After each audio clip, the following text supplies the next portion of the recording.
Hello, this is your host, Todd Lewis, of the Praise of Value podcast. I'm again joined by Logos for episode 4 of the Grindset stream. Don't forget to like, share, and subscribe. Hit the notification bell, and don't forget to follow me on Twitter, Telegram, and Locals.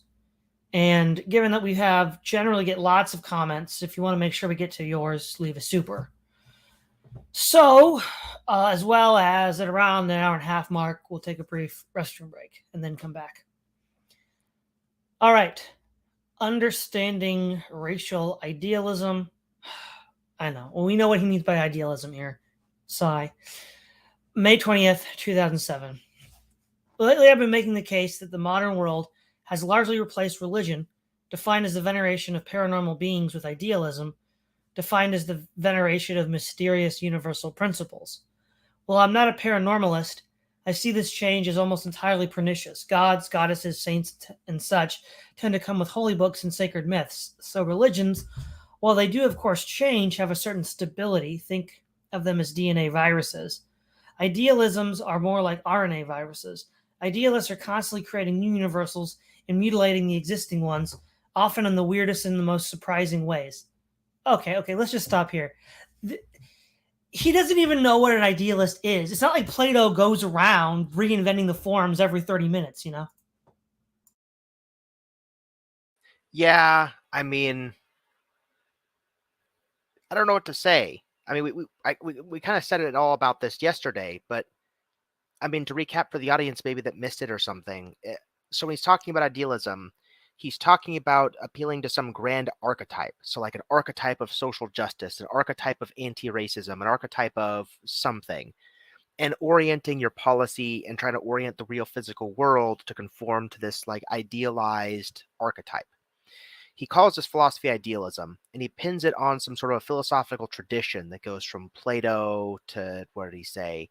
Eventually it makes its way to Hegel, Marx, and so on. So he sees like this strain of like idealists that do this sort of thing. And there's some Plato, you could argue maybe does something like this in the Republic, but I mean, even people who study Plato aren't quite sure how much of that work is actually satirical about something else, which is what Plato does. I mean, the Phaedo is in part a satirical work, even if serious. So even in a serious work, he's satirizing something. The Euthyphro satirizes something, even if it is an honest investigation of piety. And so there's always this element in Plato. You don't know how seriously to take it. But one thing's for sure, if you look at his ideas of recollection, the forms, and so on, I don't see where it's obvious that he's non-satirical, where you get this idea that there's this grand archetype you have to like orient reality around. It's actually the reverse. There's this grand archetype we'll never directly experience, and what Plato says basically is let's investigate reality, and in our investigation of reality we will see whatever glimpse of this thing we can, in the same way that like if you investigate a lit cave, you can kind of get the idea of what's on the outside via shadows on the wall, right? So it's not like we start with a known ideal, orient reality around the ideal, and that's what we do. It's more like ideals are projecting onto reality. You investigate reality, and maybe you can hope to glean some kind of insight in a Lovecraftian sense, maybe if you go too insane with it, about what the true ideals are based on how reality seems to be. And so it's more of an investigative question, not a normative question. And then the other ones too just got weirder and weirder. So philosophically speaking, he's already on shaky ground. He went over some metaphysical stuff last time, and he got that wrong too. I don't want to rehash all of it, but it's goofy. The best philosophical sense I think me and Todd made of this is it's more Aristotelian than Platonist, because Aristotelians believe in some sort of hylomorphic telos about the way reality is, and some sort of ought flourishing facts about the way reality is, and that uniquely determines the good. So if you talk to like a Thomist or an Aristotelian, they have this privation view of evil, where you have like a thing fully achieving its telos, which is like baked into the thing in an almost a priori sense, maybe synthetic a priori. You have to discover something about it empirically, I imagine. And then goodness, how good a thing is how much it adheres to its telos, and how evil it is or not good it is how much it fails to, or how privatized it is from it's fully appealing to its telos. So it's more Aristotelian than Platonist, if I had to take a guess. and it's more Catholic than Protestant, which is odd because last time he attributed a whole bunch of this to Puritanism, which was kind of bizarre. And so I guess that's kind of like a recap for the people who weren't here last time about like our issues with his stylizing this as idealism. I just thought of something else too about his means of communicating here, because, well, certainly this term is not a technical term in the sense of like technology, engineering, or programming. In order, as we already established from last episode, a lot of his success amongst quote unquote dissident right wing people was talking this sort of like computer code engineer language.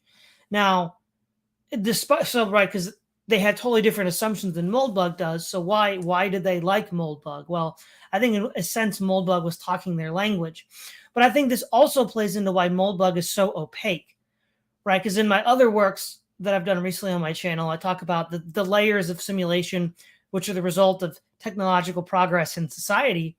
And so while Moldbug is sort of using the jargon of his own profession, and and a lot of people who use that jargon from that profession think that they're clarifying something, when in fact they're actually making it unclear, because as we progress from simulation to simulation to simulation through this computer code system, it actually makes things more opaque because it's not referring to anything constant.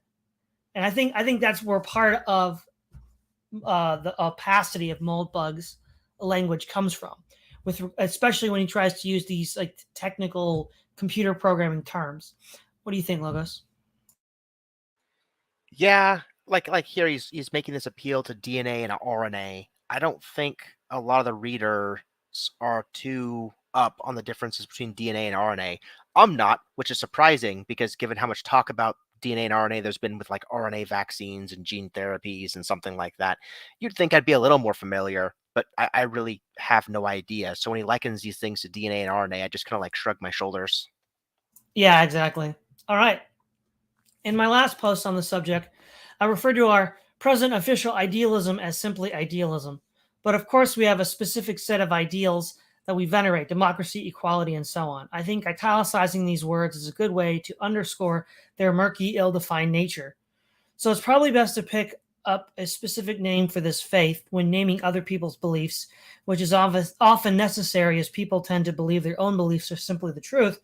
It's a good idea to pick words that they consider complimentary, certainly not pejorative. I think a good name in this spirit is progressive idealism. Certainly, it's hard to imagine an officer of the Polygon taking umbrage at the epithet progressive idealist. Okay, so the planet is a one-party state ruled by the PIs. Progressive idealism is, of course, the idealism of the allies of World War II and the faith of today's Brahmin caste. What we know as politics is mere squabbling between progressive idealist factions. Even communism is probably best understood as a progressive idealist splinter group. Like all good parties, that progressive idealists have a color, and that color is gray. There is no red or blue states. There are only pinkish and bluish grays. Moreover, progressive idealism is a non-theistic branch of Christianity. Specifically, its Unitarian American and nonconformist British sects, both, of course, dating back to the Puritans, who were the first to construct the integrated political, educational, and religious system, whose much improved descendants now holds the planet 3 in its icy, inexorable grip. Now, he's going to have a whole separate discussion on the Puritans, but again, this is patently absurd. If we look at the rise of the Anglo power structure, it was rooted to the Bank of England and the City of London, which, as I read previously, Winston Churchill in his History of the English-Speaking People says that Cromwell waged war on and put in its place. So all of this that he's talking about, the Unitarians, the nonconformists, all of this dates back to the sort of mercantile class that develops around the City of London and the Bank of England. And the people that he's criticizing, again, are the New Deal progressives, the people like the Walter Lippmanns and the McNamaras. Now, to some extent, there was that Quaker component, right? Was it Eisenhower was a Quaker, so on and so forth. But the Puritans and the Quakers were not friendly. But I'll have more to say on that later, because there is going to be a Puritan thesis discussion pretty soon, I think, in the listings of these essays. So what's the good news? The good news is that we've actually could have done a lot worse. Progressive idealism was by no means the only idealism contending for power in the last century. Perhaps it's just me, but I have trouble seeing how anyone who cannot be fascinated with the Third Reich, NS, developed in the most civilized country in the world, and at least before the war, its popularity there was overwhelming. And its failure to dominate the planet, or at least Europe, was the result of a few military mistakes that could have easily gone the other way. I find it extremely easy, in fact, to imagine an alternative NS 2007. I don't even imagine it as a Gestapo-dominated paranoid hell. Much of our historical memory of the Third Reich is quite understandably a memory of wartime NS. But if the war had gone the other way, this would be a memory of the wartime allies, hardly a pretty picture either. Hitlerism, no doubt, would have moderated over time as Stalinism and Maoism did. For me, the best way to understand NS is, again, as a kind of idealism. Instead of progressive idealism such as democracy, equality, and humanity, the NS venerated ideas such as courage, loyalty, and arrogantity. Okay, now we do have to stop because this, again, why does the dissident right like this guy? He's going after, one of the sacred cows for some of them. And then furthermore, I can't figure this out. This is back to Schrodinger's democracy. Is National Socialism democracy? Or is it authoritarianism? Like, I still don't. If it's the same as communism and progressivism, then what's the difference? Well, that we of course have the usual problem of Schrodinger's democracy, which is of course tried to Schrodinger's chimp problem, right? I mean, think back to how Nazism came to power in Germany or whatever, way back when. Apparently there's a system before that. Think of that as the old chimp for those that weren't here last time. He wanted to use for formalism this analogy of like chimps in the wild in dominance hierarchies, right? So there's a lead chimp, everybody knows who's in charge, but eventually an old chimp will be supplanted by a younger chimp. And so the joke I made last time was Schrodinger's chimp. Like, how do you know when you're the old chimp or still the young chimp in charge? We have to fight with a lot of younger chimps. And so, the running joke there is, of course, this system is supposed to be either an anti-democratic or anti-violent system. But the only way you can have the young chimp old chimp battles are either explicitly, where systems actually compete with each other violently through revolutions, or implicitly, where there might be some hard feelings and violence, when the young chimp fights the older chimp, but it's not to the death, and that would be like a democratic vote. And so, whatever system was in Germany, in 1930s that got supplanted, it must have been the older chimp by his own formalist analogy there. And Mustache Man's ideology must now be the young chimp that is now in charge and taking power. And so it's incumbent on everybody in Germany just know who's in power and don't rock the boat. But that leads to the other problem, which is even before we get to the Schrodinger's democracy question, he says, good news is we could have done worse. Well, wait a minute, Todd. I thought we were trying to leave ethics out of it. I thought our only job as formalists was just to know who was in charge and make sure the power structures are oriented so everybody knows who's in charge. No, you don't get it. We could have done worse in the fact that if the other side had won, it would be even more unclear who's in power. Yeah, I doubt that very seriously. One thing you could say about Stalinism, Maoism, Hitlerism, whatever you want to call it, is who the hell's in charge. It's closer to formalist than any progressive New Deal stuff. So if that's what you're going with, then this progressive, what did he call this thing? Like he said it was like a pentagon instead of an iron triangle or something. Yeah. That Frankenstein he doesn't like, from his perspective as a formalist, must be worse than the alternatives, because the alternatives you actually know who's more clearly in charge. But he's actually talking about some ethical thing like utilitarianism or consequentialism or something where it's just like, well, we could have done worse in terms of our moral well-being and flourishing, which is exactly what he wagged his fingers and told us not to do starting from Article 1. So once again, this guy just can't seem to keep his own ideology straight to save his life. And if he can't do it, I can't do it either. But then it's no question, because if people missed last time, we basically concluded with his little foray into nihilism, where he basically admitted that it's impossible for people to be fully amoral, which is exactly what his first article asked the reader to do. And so he's already admitted his system's impossible, and now we're just going to keep seeing the fruits of that over and over and over again. Yeah, I don't really have much more to say on that point. One interesting case of an ideal shared by both the 1930s NS and the 2007 progressives is the environment. NS environmentalism was definitely a different thing from ours, but the family resemblance is clear. And although environmentalism was hardly the most important part of the NS program, it perhaps provides a window into their worldview. A name for the NS idealism that's independent of the specific organization might be Aryanism. The Aryan race is certainly an ideal by my definition, an undefinable universal because human biodiversity is clinal. And in fact, the NS struggled mightily for the definition of Aryan that made any sense at all without success. Nor even if NS anthropology somehow could be persuaded to cohere, is there any way to derive such a concept as Aryan or German science or art from the whole weird mirage? For me, the simplest way to understand the NS conscience is to see that Germans in the Third Reich were concerned about the folk in almost exactly the same way that their grandchildren are concerned about the environment. Both Aryanism and environmentalism have deep roots in the human instinct for cleanliness and purity. Once the idea of the Deutsche Volk as universal coheres in our mind, it's very easy to see how important it is to work for the future of the folk, expect contaminants, and so on. Aryanism is also more closely related to equality than most of us would like to admit. German society before World War I was very hierarchical and aristocratic, at least by today's standards. The alliance of Hindenburg and Mustache Man, the field marshal and the corporal, was something new. NS was a lower middle class movement, Weissia to the core. It certainly did not believe that all humans were equal, but it did believe that all Germans were equal. This was a revolutionary idea, and it gives NS quite a bit of its demonic energy. In our progressive idealist world, Aryanism is about as unfashionable as it gets. The only people who openly espouse it are criminal gangs, so it's difficult to imagine a civilized society in which Aryanism fashionable exactly as environmentalism is in our world. But of course, in the 1930s, Germany, so it was.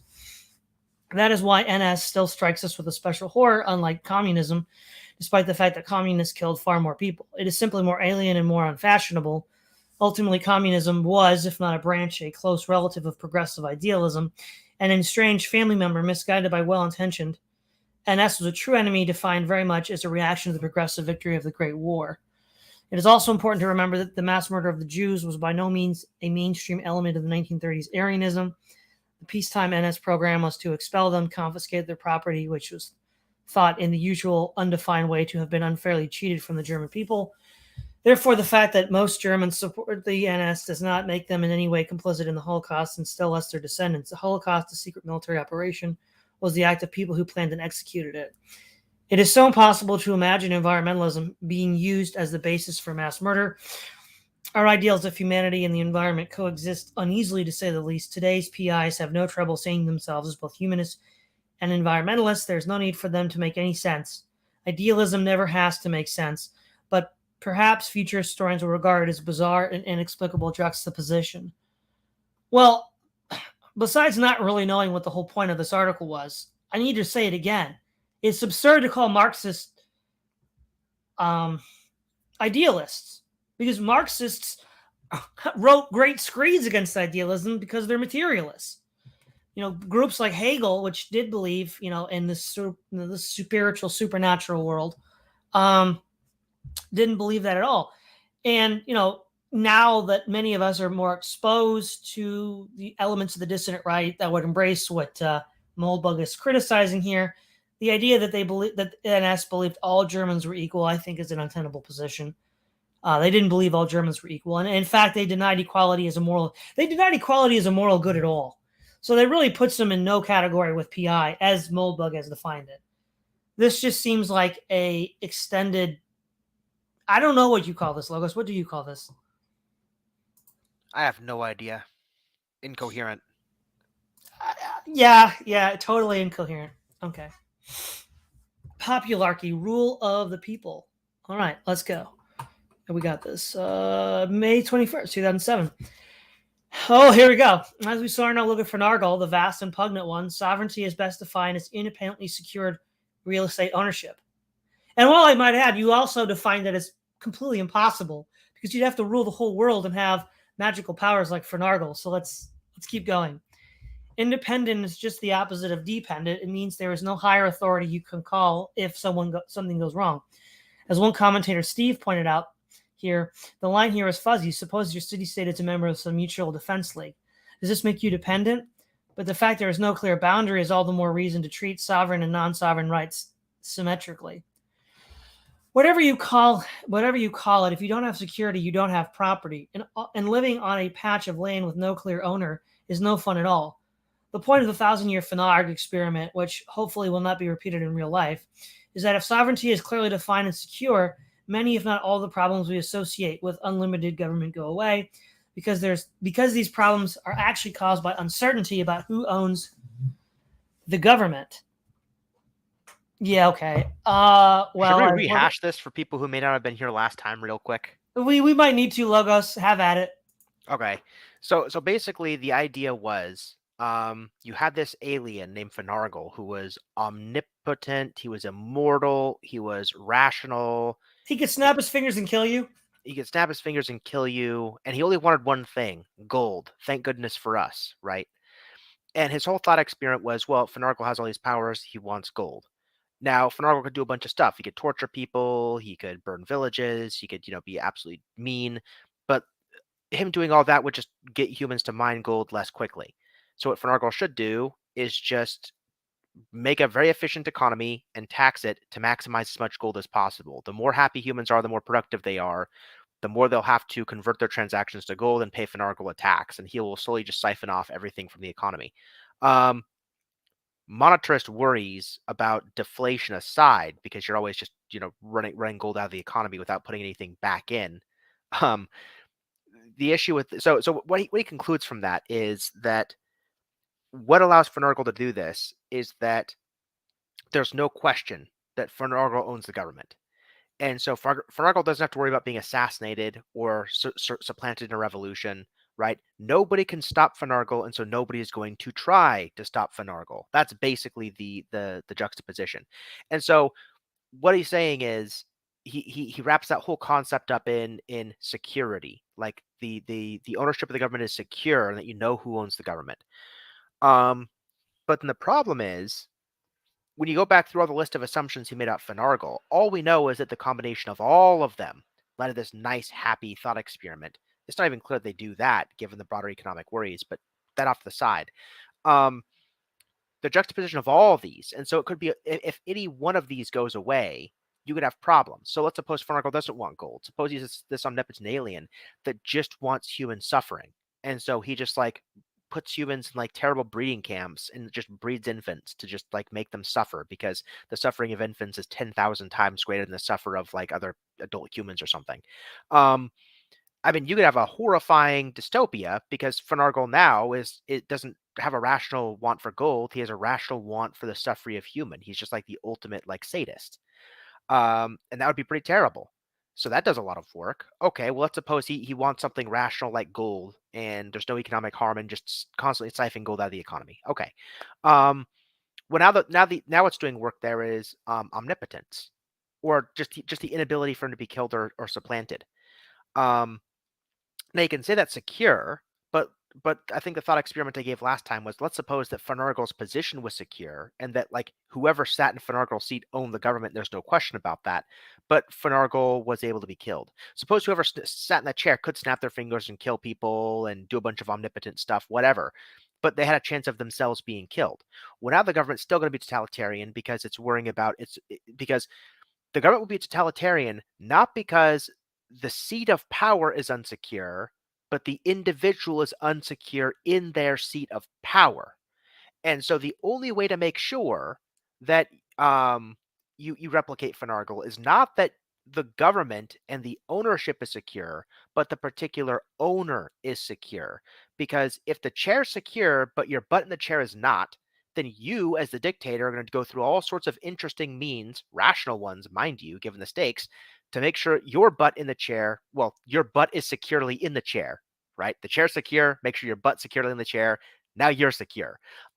That's the other issue that this is gleaming. And so it's missing the point between the security of a government hierarchy, which is what he wants to talk about, with the security of an individual controlling the government hierarchy, which could never happen because human beings are mortal. Human beings die, they get fragile, they age. And this isn't even like questioning whether like human beings go crazy, like the Tsars in Russia and monarchs like that. There's so many things that can go wrong with this thought experiment. But he's just like, oh yeah, security fixes everything as long as we know who's in charge. It's like, okay, young chimp old chimp problem, my guy. If nothing else that I've said moves you, the young chimp old chimp problem should probably move him. But anyway, Right. Thank you. But how, with the finger snap of death, do you secure a nation-sized patch of land? Obviously, you need to defend it from external invasion. But with H-bombs, this is easy. If someone invades you, you set up the bomb. All you have to do is create a disincentive for external mischief, and nothing says disincentive better than an uncontrolled fusion reaction. At least lately, most failures of sovereignty might have been a result of internal attacks, a sort of shoplifting writ large. Your customers, tenants, subjects, citizens, or whatever you want to call them, rise up and seize your property, forcing you to tuck a few nice things into your night bag and flee to Portafonto, where you support yourself by posing for snapshots with tourists. An awful fate, I know. The mobs are so wearisome. But fortunately, there is a solution. It's a system of government I call popularchy. A popularchy secures itself by making itself popular with its subjects. It trains them to love and honor and obey it. An effective popularchy is a very secure system of sovereignty. It has no enemies, just friends, and who haven't seen its virtues yet. Therefore, like the thousand-year phenarg, it should be free and prosperous. For example, a popularchy could permit freedom of speech because its subjects love it. No sick, baseless slanders can shake their deep and heartfelt loyalty. However, this is true only up to a point. If your subjects start to realize that they could seize the capital and redirect its revenues, puny as they may be, Portofino is so expensive these days, problems may arise. Of course, one may always fire upon the mob, but this rather ruins the whole effect. A popularchy has to control the minds of its subjects, and mind control isn't mind control if the mind knows it's being controlled. What is love? What is loyalty? It must be true. It must come from the heart. Most of all, it must be voluntary. The popularchy is its people. To hate the popularchy is to hate the people. To be a misanthrope is to be bitter, sick, and alone. In a good popularchy, everything powerful is fashionable. The more diligently he serves the people, that is, of course, the government, i.e., the better a person your subject feels himself to be. Small menial tasks done on the people's behalf, such as washing your socks, assume great spiritual nobility. Obviously stated badly, this is ridiculous, so it must not be stated badly. A popularchy must above all manage the information that reaches its subjects. As children, they must learn a responsible and considered love for the people, that is you. As adults, they should keep up to date by watching people's television or reading one of the many popular newspapers, of all which are staffed with responsible journalists who love the people and report objectively on its behalf. If they are especially smart, they may attend a university where the latest questions in popular study are eagerly debated. Okay, first of all, sounds like North Korea. But then second of all, didn't he just say that democracy was the problem and that we don't want the people making decisions or having thoughts? Like, now is he contradicting himself again here, Legos? I can't tell because he's I don't know if he's endorsing the system or just describing it, but the system he's describing, it's one where the people love you. Well, I mean, in a democracy, the point is that the government system rules is a system where the most people love that system. I mean, the problem, which I don't think he's really talking about, I mean, implicitly he's talking about it, is, you can please some of the people some of the time. What is it? All the people some of the time, some of the people all the time, but you can't please all the people all the time. I think that's how the quote goes, right? And so, like, invariably, some people will be happy with you and some people won't be happy with you. And if enough people are unhappy, then you, by the definition of popularity, have kind of failed, and you have to be replaced. Well, how do you measure that and carry that out? Well, it's a democratic vote, obviously. And so what he's trying to have is basically democracy without votes. He's trying to have where you have a love of government, but you are manufacturing a love of government through the press, through information, through obviously some good behavior of people in charge. So it's democracy without voting, I guess. I think the other What's unpleasant really thing here strange is, here, Logos, is yeah, what this is. Okay, what this actually is the kind of managed democracy that Walter Lippmann talks about. right, We need to have the right kind of people in the press to tell the people what to think, and to, have the right kind of people go to the university so they get told what to think, which is strange, right? Because Moldbug is positioning himself against that class of people, that New Deal class, right. that early 20th century progressive class. But here he's stating in other words the managed democracy that they advocated and implemented. So Yeah, it's not clear to me that he's for the system that he's describing. Maybe he's trying to systematize what is later going to be called the cathedral. yeah, I think we're still moving in that direction. Let's keep going. It's important to constantly remind your subjects that the popularchy is theirs, that it serves them, that you are only a short and rather pudgy expression of the unity and will that is the people.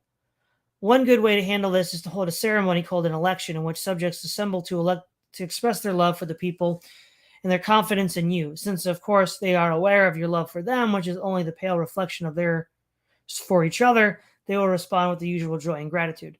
Elections are especially wonderful because they demoralize your opponents. If the election is run honestly, and why shouldn't it be, everyone can see that your subjects love the people and ignore the perpetual malcontents that exist in every society. Sometimes, however, malicious agitators will interfere with this process. These people, as I've said, if people is even the word for them, will try to cast mud on the people, on you personally, even on your family. Your first instinct is to have their heads. Very right. You should have their heads, and you shall, figuratively at least. Public executions are not the thing these days. It is like shooting into the mob. Yes, a good candidate will send them flying, but it's much better if you stand around all day in the hot sun than go home tired and frustrated knowing they've achieved nothing. So there's no need to be so high profile. Why give them a target? Why should it be you personally whose name is on the ballot? It's not the publicity you care about, just the revenue. As long as the voters are all love the people, they can vote for someone else.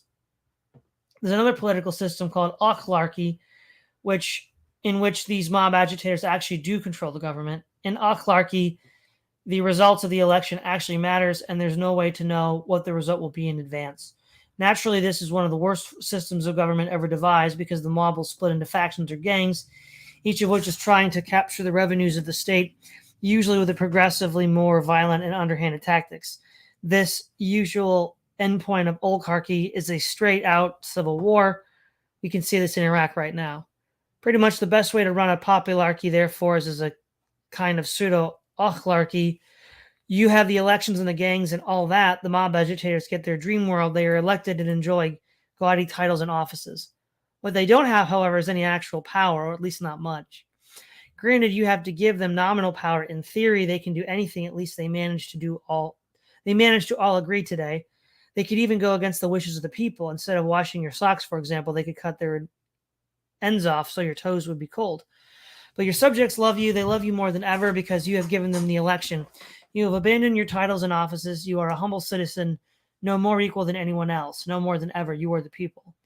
Also, you own the television licenses and the newspaper monopolies, and even if you didn't, it wouldn't matter because a reporter is a responsible journalist, and a responsible journalist loves the people. Teachers, professionals, civil servants, CEOs, and taxi drivers are all in their responsible affection for the people. That is, of course, you. Even incognito, you can't hail a cab without the driver turning around and telling you how much he loves the people, who, of course, he doesn't know is you. If the holocrats, sometimes called politicians, go against the wishes of the people, they will be out on their butts, and they know it. So they may cause a bit of trouble, maybe just enough that your subjects can see what a bad idea it would be to trust them with real power. The real work of government, of course, has little to do with these nasty actors, and the holocrats are specifically and quite firmly prohibited from any kind of tampering within the heart of the popularchy, the educational system.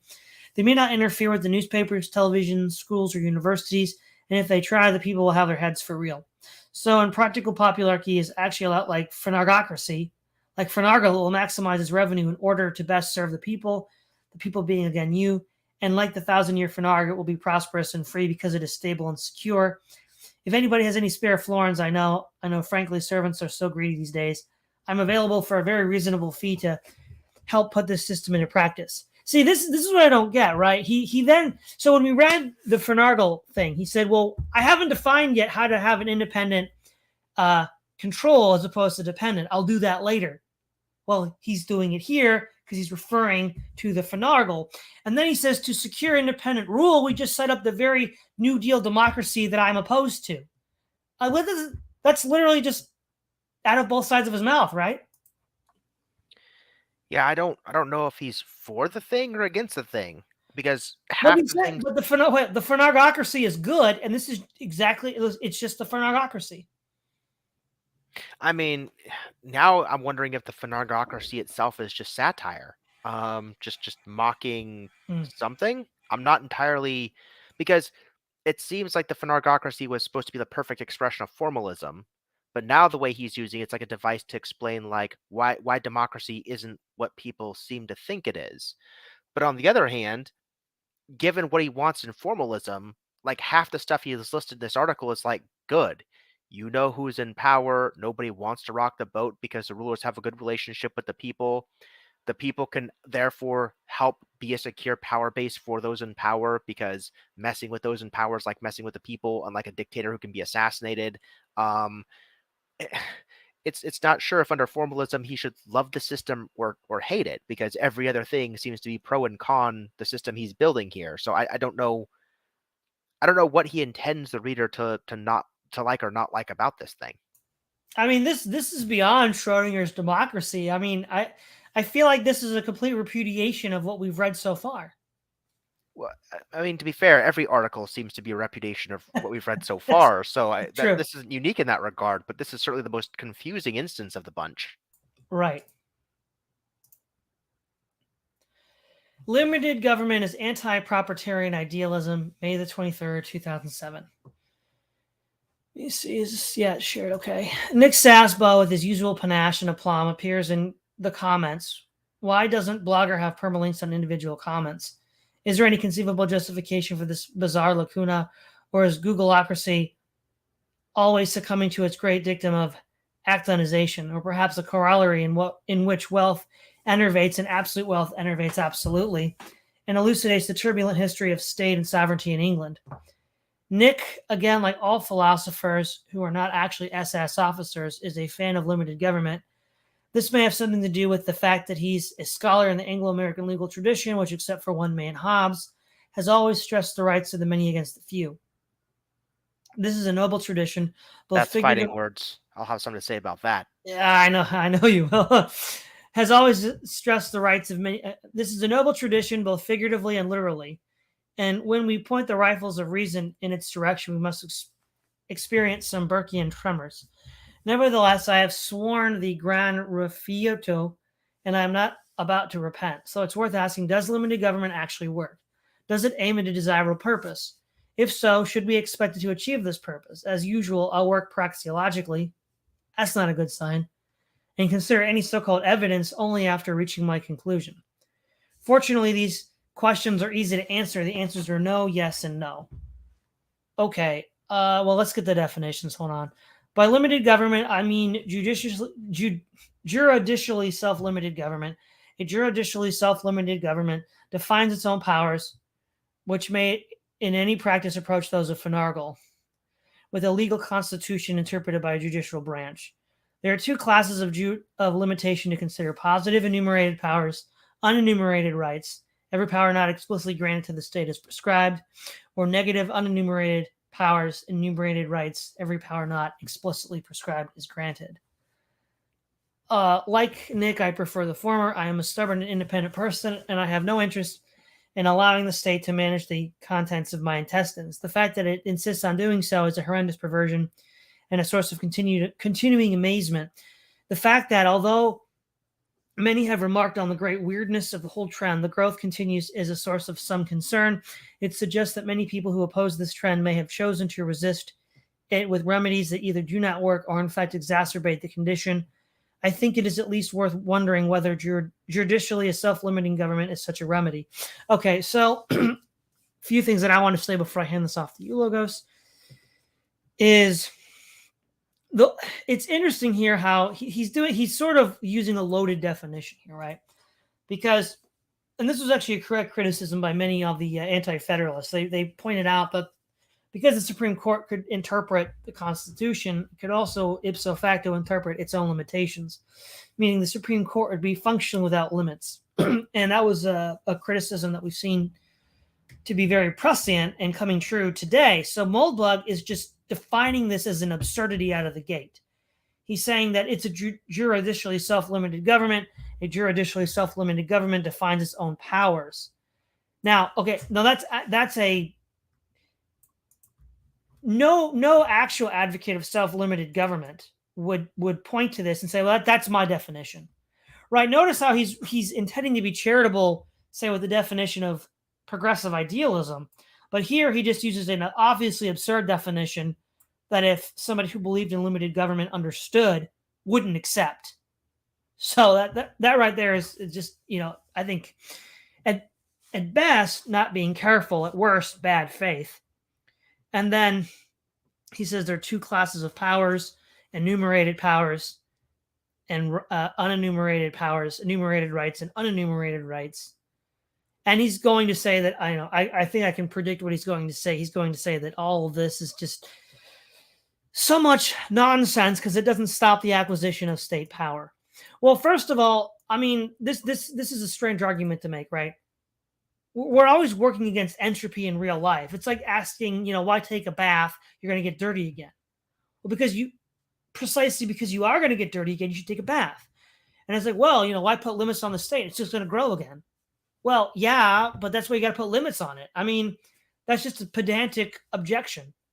And the other thing is, looking at the sorry state Europe is in as of 2022, especially with regards to things like free speech, we can still see that the Bill of Rights is doing some work that it's not being done in Europe because they don't have the Bill of Rights in those countries.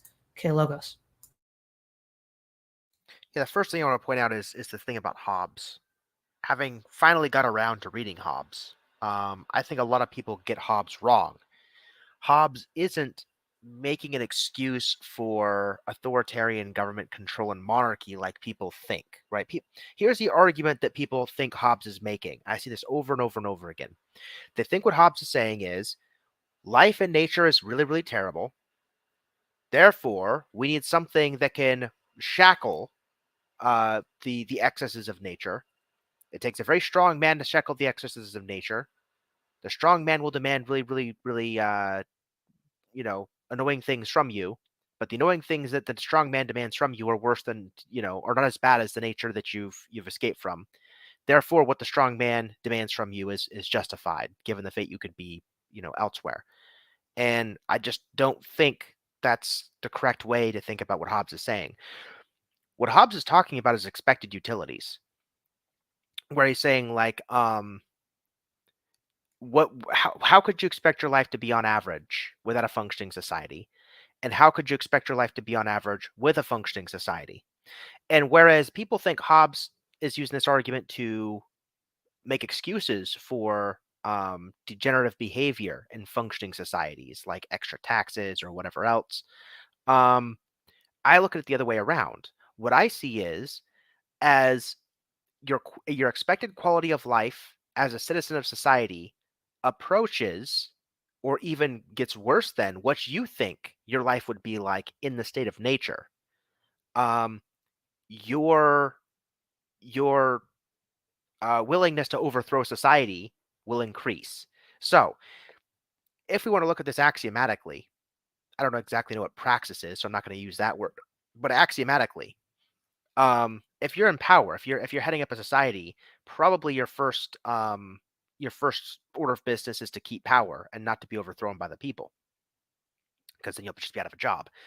And so what Hobbes is going to do is give you a guidepost about like, hey, we shouldn't treat the people any worse than around this badly, because if we start treating them around worse than this badly, they'll take their chances on life without us more than suffering another day than their life with us as we currently stand. So here's some things we should not suffer the people to do on our behalf and whatnot. And so what you get are implicit shackles on what government should do based on kind of like this precarious expected utility calculation. Now,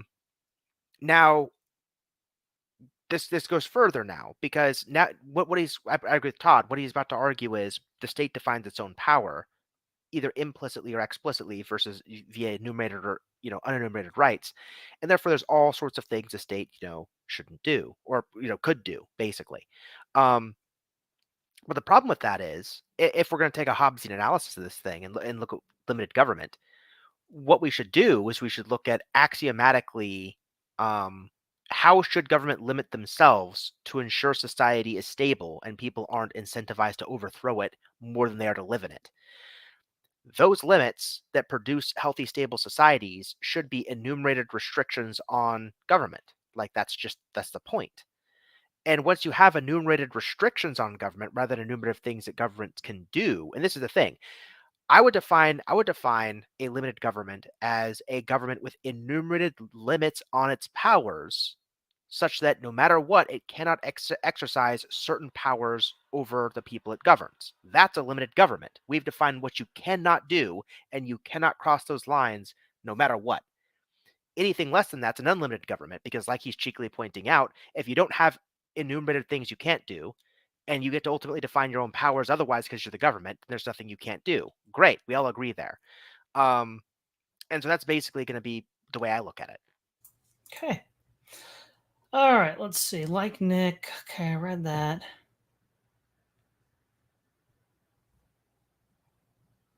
Wait. Yeah, okay. But both positive and negative limited government have the same problem. The problem is that they rest on a magical idea which does not in fact exist. First, there is no such thing as an independent judiciary. Second, if any such unicorn could be found, it itself would be the sovereign power. Therefore, any system of limited government makes the state a judge in their own case. The result is predictable. Limited government is a recipe for corrupting the judiciary. In adaptive terms, a political context of delimitationism will select against limitationalist judges. Worse, the judicial behavior most favorable to the health of the state is to remove limitations in fact while maintaining them in theory. This deception may be wafer thin, but however thin it is more useful than no deceptions at all. Any pretext of legal continuity makes life harder for political forces whose goal is to maintain or restore limited government. The result is an environment that selects for pseudo-judges who operate a deceptive system of pseudo-law. If the resulting pseudo-formalist state respects any limits, it is probably in its interest to do so. As we saw in our discussion of finagle, the most absolute and immoral of powers can have good reasons to restrict its own actions and obey its own restrictions. To the extent that there is such a thing as a constitutional law, it is probably best explained by such interests. Okay, so back to my point. This was pretty obviously where he was going. He was dishonestly defining the term limited government. Right? Now, there was a problem in the construction of the Constitution that the Anti-Federalists pointed out. Now, the obvious question to ask is, if we were going to have a second constitutional convention, why would we repeat the same mistake? There's literally no necessity that be the case.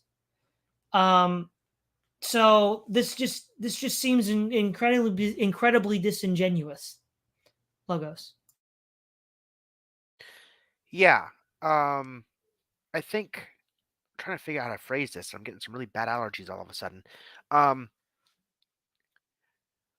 Where I want to go with this, I think, is the judiciary. I think this is an interesting thing he's saying, that in order for the government to determine whether it's broken its own rules, you'll always need a judiciary. But I mean, that just seems always true, right? Let's suppose you have an unlimited government, and the government can make all sorts of laws. There's no restrictions on the laws it can make. Let's suppose you're a citizen, and the state's claiming you've broke some law or other, and there has to be an investigation, because this is true even in formalism, right? Because one of the things that he said over and over and over again is you want to know who's in power, and you want to know what the rules are. This is very important for property. You have to know whose property is whose, right? And since property is, what is it, like 9/10 of the law or something stupid like that, 3/5 of the law? I don't remember. Property is a lot of the law. Okay, that's how the meme goes. The point is, if there's ever any property dispute between you and another person, or you and the state, or whatever, you're going to have a judiciary, always. And so if his pessimism about the state controlling the judiciary is true, well, then even formalism isn't going to work, because it won't be clear who owns what property until you get to the courtroom. You know, Todd, I think I feel there's a Schrodinger's reference coming on, right? Go ahead. Well, I mean, if the judiciary is going to be the linchpin here, then what you have is you have Schrodinger's formalism, right? Because it's not clear about what the rules are about who owns and doesn't own the property until you get into court and open the box, as it were, and meet the state's judge at the time. But if the rules should be clear under formalism, this is obviously untenable. So if this is going to be his claim about the judiciary writ large, then he has a problem just as much as anybody else. Right. And the other thing that he's not stating here, too, which is a common criticism of the Supreme Court, is these are unelected officials that serve for life.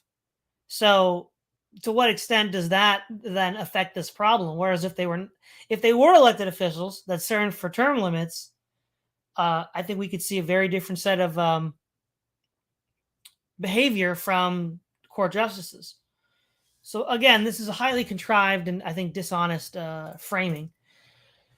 For example, Fourth Republic, 1933 to the present, constitutional law maintains a negative theory of limited government. It enumerates rights such as freedom of the press and guards them jealously, so jealously, in fact, that actions which would be criminal if undertaken by non-press actors are in practice legal for the press. One could take this as a sign of the Fourth Republic's profound commitment to freedom, or one could take it as a sign that the modern press is in practice a branch of government, effectively the intelligence bureau. Walter Lippmann proposed in Public Opinion. Finally, Walter Lippmann comes up. I've been name dropping him. Of course, freedom of speech in the Fourth Republic is not, at least at present, restricted to the press. Anyone can say whatever the heck he wants, as I'm doing now. Of course, that was the days of 2007. That's not true now. However, this is not at all inconsistent with the interests of the state.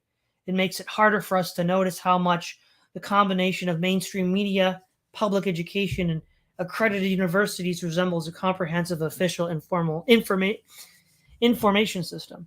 How little this whole system would have to change if it was in fact reorganized as a single department of knowledge. In fact, what's so striking about the Fourth Republic is how much it resembles the kingdom of finagle. The enumerated freedoms it upholds, like freedoms of speech, are conducive to its health. Those it has discarded, like freedom of contract or freedom of arms, are distinctly unsalutary. And like finagle, the Fourth Republic is a revenue maximizer, recently converted under the flag of neoliberalism to the merits of shearing, not butchering its sheep. Such fresh worthies at the Cato Institute now stand ready to assist in the important and delicate task of distinguishing between wool and mutton.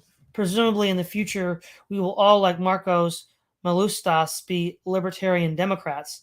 Wow, that has not aged well at all, has it, Logos? No, not even a little. Not even a little. Actually, you know what's interesting here? I just had this epiphany. When you look at like Moldbug and all these DR guys, what they actually are mad at is the increasing formalization of society. So follow me on this, Logos. Right? What does everybody say? We want the 90s. Well, why does everybody want the 90s? It was this, helter-skelter, Wild West. You could say and do whatever you wanted. And then, they're beginning with Gamergate. There's restrictions being placed on what can be said and done, and then that just keeps on leading to more and more gates, basically, right? And there was a vacuum that was left with the demise of the Christian consensus that represented, in his terminology, they were the wasps, but there was that Roman term for them. I forget that. I can't think of it now, but the wasps, and they were dying out. So there was this vacuum, and then that vacuum was then being filled with this progressivism, beginning with Obama, when he said that he was going to have a more radical transformation of this country than ever before. Yeah, you bet. And now it's all very formal. There's certain things you definitely can't do, and we all know what those things are. We have a lot less freedom than was available to Moldbug in 2007 to write this. So I actually think a lot of this is these people are actually mad at the increasing formalism. Picking up on that point, the irony is, think about who is restricting our speech more than the government. So corporations, the tech, Yep. it's Google, it's all that. Now, what do all these corporations have in common? Twitter, Google, Facebook, right? Do they have a judiciary, Todd? No. As far as I know, they have no formal court system. They have no court of appeals. If you get banned, you can try to court appeal it, but most of the time, your appeal is just automated and usually automatically rejected. It takes a whole bunch of time to figure out if a human is even going to look at your appeal, and that human could reject you without a reason.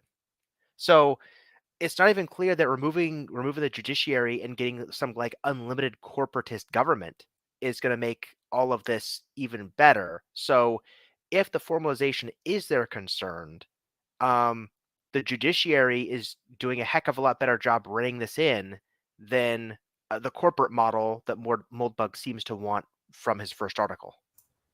Well, exactly. All right.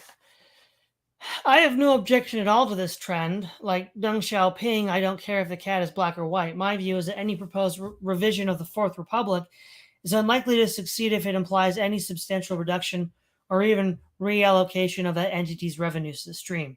That is why I favor converting the Fourth Republic into a formal company with tenants and serfs are its present taxpayers and whose shareholders and creditors are its present beneficiaries. What do I object to are the lies. Finagle ruled by the power of death. The Fourth Republic has the power of death as well, but this is not the principal force by which it rules.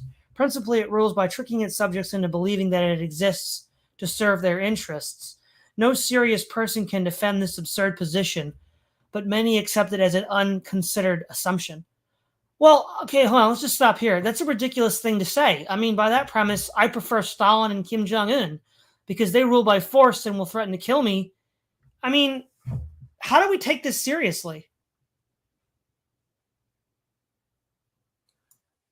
Which part explicitly? He says, what I object to are the lies. Finagle ruled by the power of death. Oh, I see. The Fourth Republic has the power of death. So what he's saying is I prefer Stalin and Kim Jong-un to Obama. Like, right, but he just got done saying that the new progressive state was better than what we could have had the Axis won World War II. That's true. So once again, I just don't know where he's going with this. Yeah. Well, we got to keep going to figure it out, I guess. Reformalization, converting taxpayers into tenants and beneficiaries into note holders is best seen as a kind of truth and reconciliation. Response to the series of coups against the law that saddled us with the Fourth Republic. It is in the Fourth Republic's interest because the Fourth Republic's informational monopoly, which is the root of its power, is not sustainable in the world of peer-to-peer networks. It is our interest because most of the Fourth Republic's assets are the result not of its unlimited powers, but of the inefficiencies and conflicts that were inevitable attributes of an organization of unprecedented size and wealth, which cannot identify or distinguish between its owners, its customers, and its employees. Okay, so this paragraph here is reflective of what was a common thought at the time in the aughts, that with the rising quote-unquote efficiency and power of tech companies, that the state would be rendered obsolete. And that's a prediction that was just laughably bad. We see now with China and Russia and Eurasia, the state is thoroughly ensconced and entrenched, and that the control of the state, the sort of power vacuum that was left in the West by the United States by the collapse of the WASPs was basically this sort of emptiness. And then the tech companies that rose were already co-opted with the state. I mean, first of all, Facebook is just LifeLog, which was a CIA or some sort of government front, but that wasn't going to sell, so they went through the back door of the private sector to create this inescapable control grid, which is exactly what China's already done with its social credit policy. And so, no, the state wasn't going to dissolve because corporations were more efficient. A lot of these corporations, first of all, again, let's go back to Moldbug claims to be a libertarian. Well, one uncommon libertarian argument is a lot of these corporations only exist at the scale and size they do because of government privileges. And one of those government privileges is that of the legal person. I mean, it's right there in Rothbard. He quoted Gabriel Coco, The Triumph of Conservatism, repeatedly.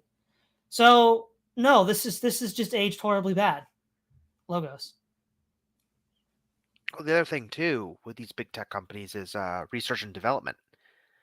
A lot of these companies just don't have the means and investments to do these major R&D projects into the future.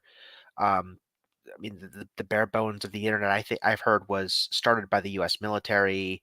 The CIA did, backed a lot of research into social media tech. AI, I guarantee you the Chinese state and the US state are pumping a ton into artificial intelligence research. And so a lot of these new frontiers in technology, these governments, these companies need deep pockets to pay for research that won't come to fruition for 10 to 15 years in the future, which aren't going to make shareholders very happy because they'll be paying for losses for a long time. So they need somebody to eat the R&D immediate losses. And the state says, sure, we can help with that, but they're always going to have strings attached. And so you can predict there's going to be this increasingly incestuous relationship between the state and big tech companies. The more complex technology gets, and the more research and money intensive it takes to break the next technological frontiers. So, Yeah. As we've seen, it's not difficult at all to refute the idea of limited government. Well, it's not difficult at all to refute a straw man. Yeah, I agree. There's no deductive reasoning to think that this design should work. There's no historical cases in which it has worked. The idea simply makes no sense at all. Yeah, all believe in it. Where have we seen this phenomenon before? What I suggest is that limited government is a form of idealism rooted, like all Western idealisms, in Christianity. Specifically, it is a member of the anti-propertarian family of idealism. Anti-propertarianism is a very natural idealism that has been reinvented probably more times than anyone can count. Once you admit that all humans are spiritually equal and a duke is no better than a beggar, it's pretty hard not to ask yourself why the duke is the duke and the beggar is a beggar.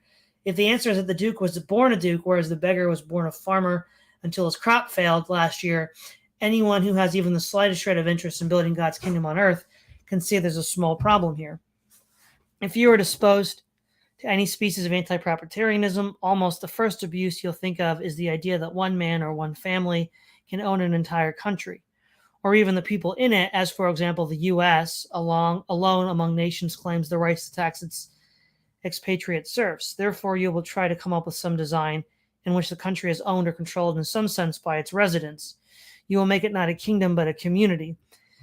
It is impossible to argue with the ethics of anti-propertarianism. Clearly, the estate of the newborn duke is arbitrary and not in any conceivable moral sense deserved.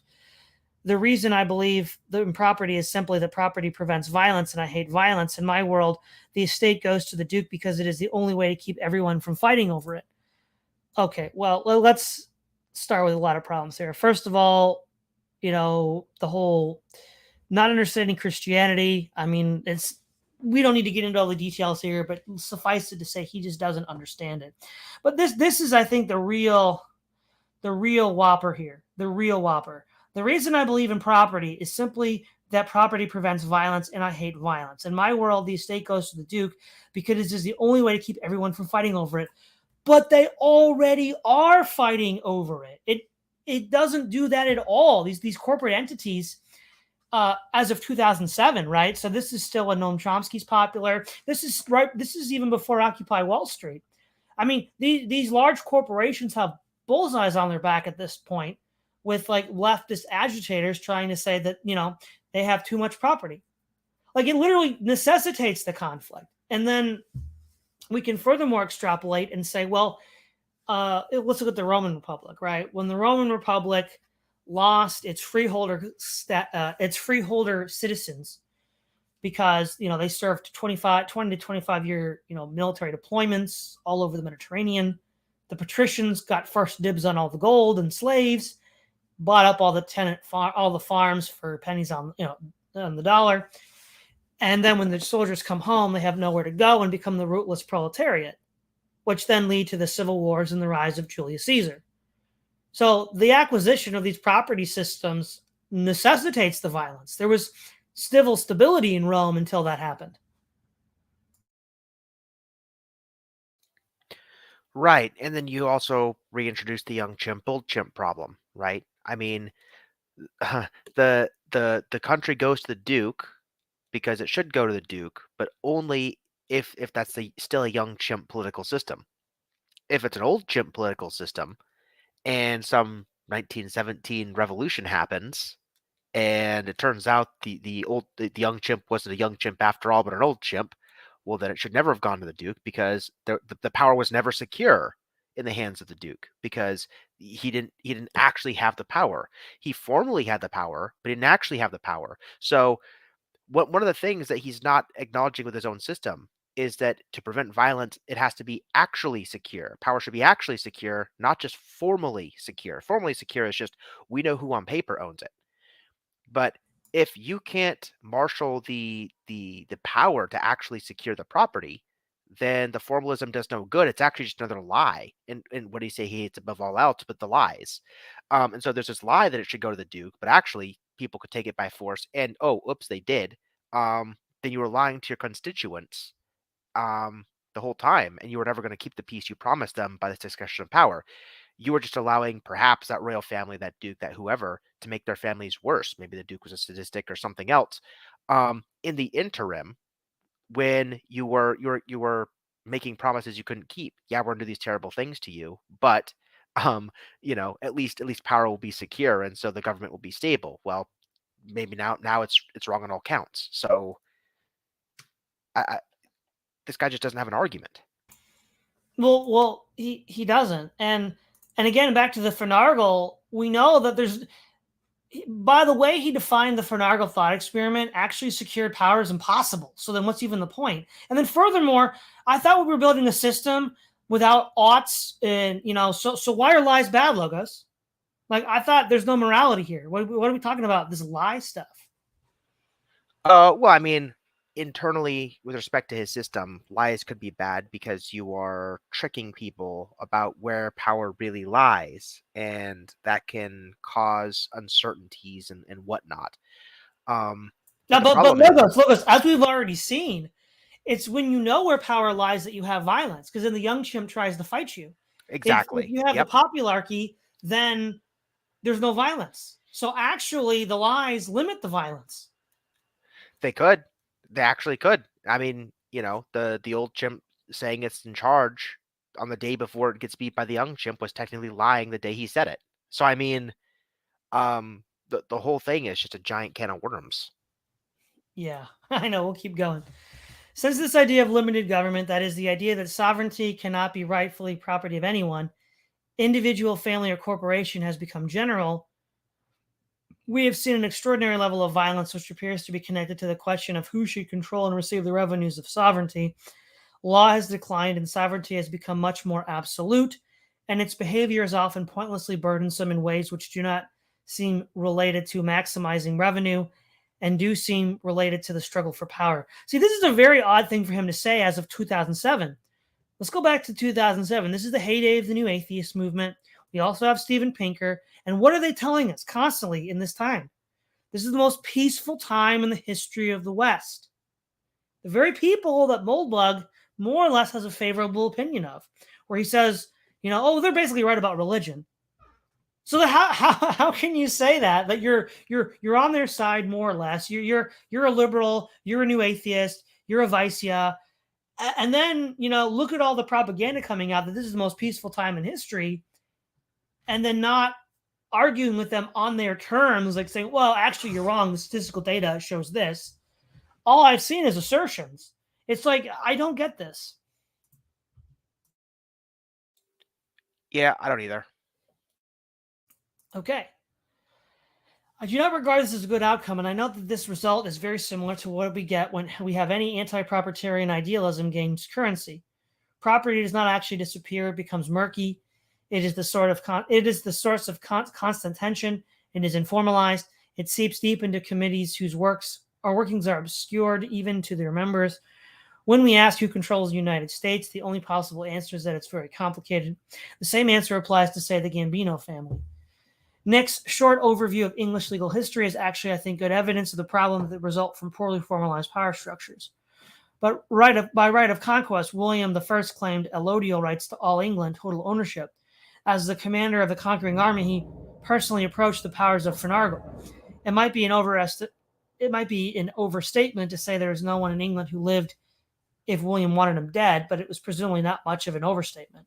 William did not have the finger snap of death. His power was political, not physical.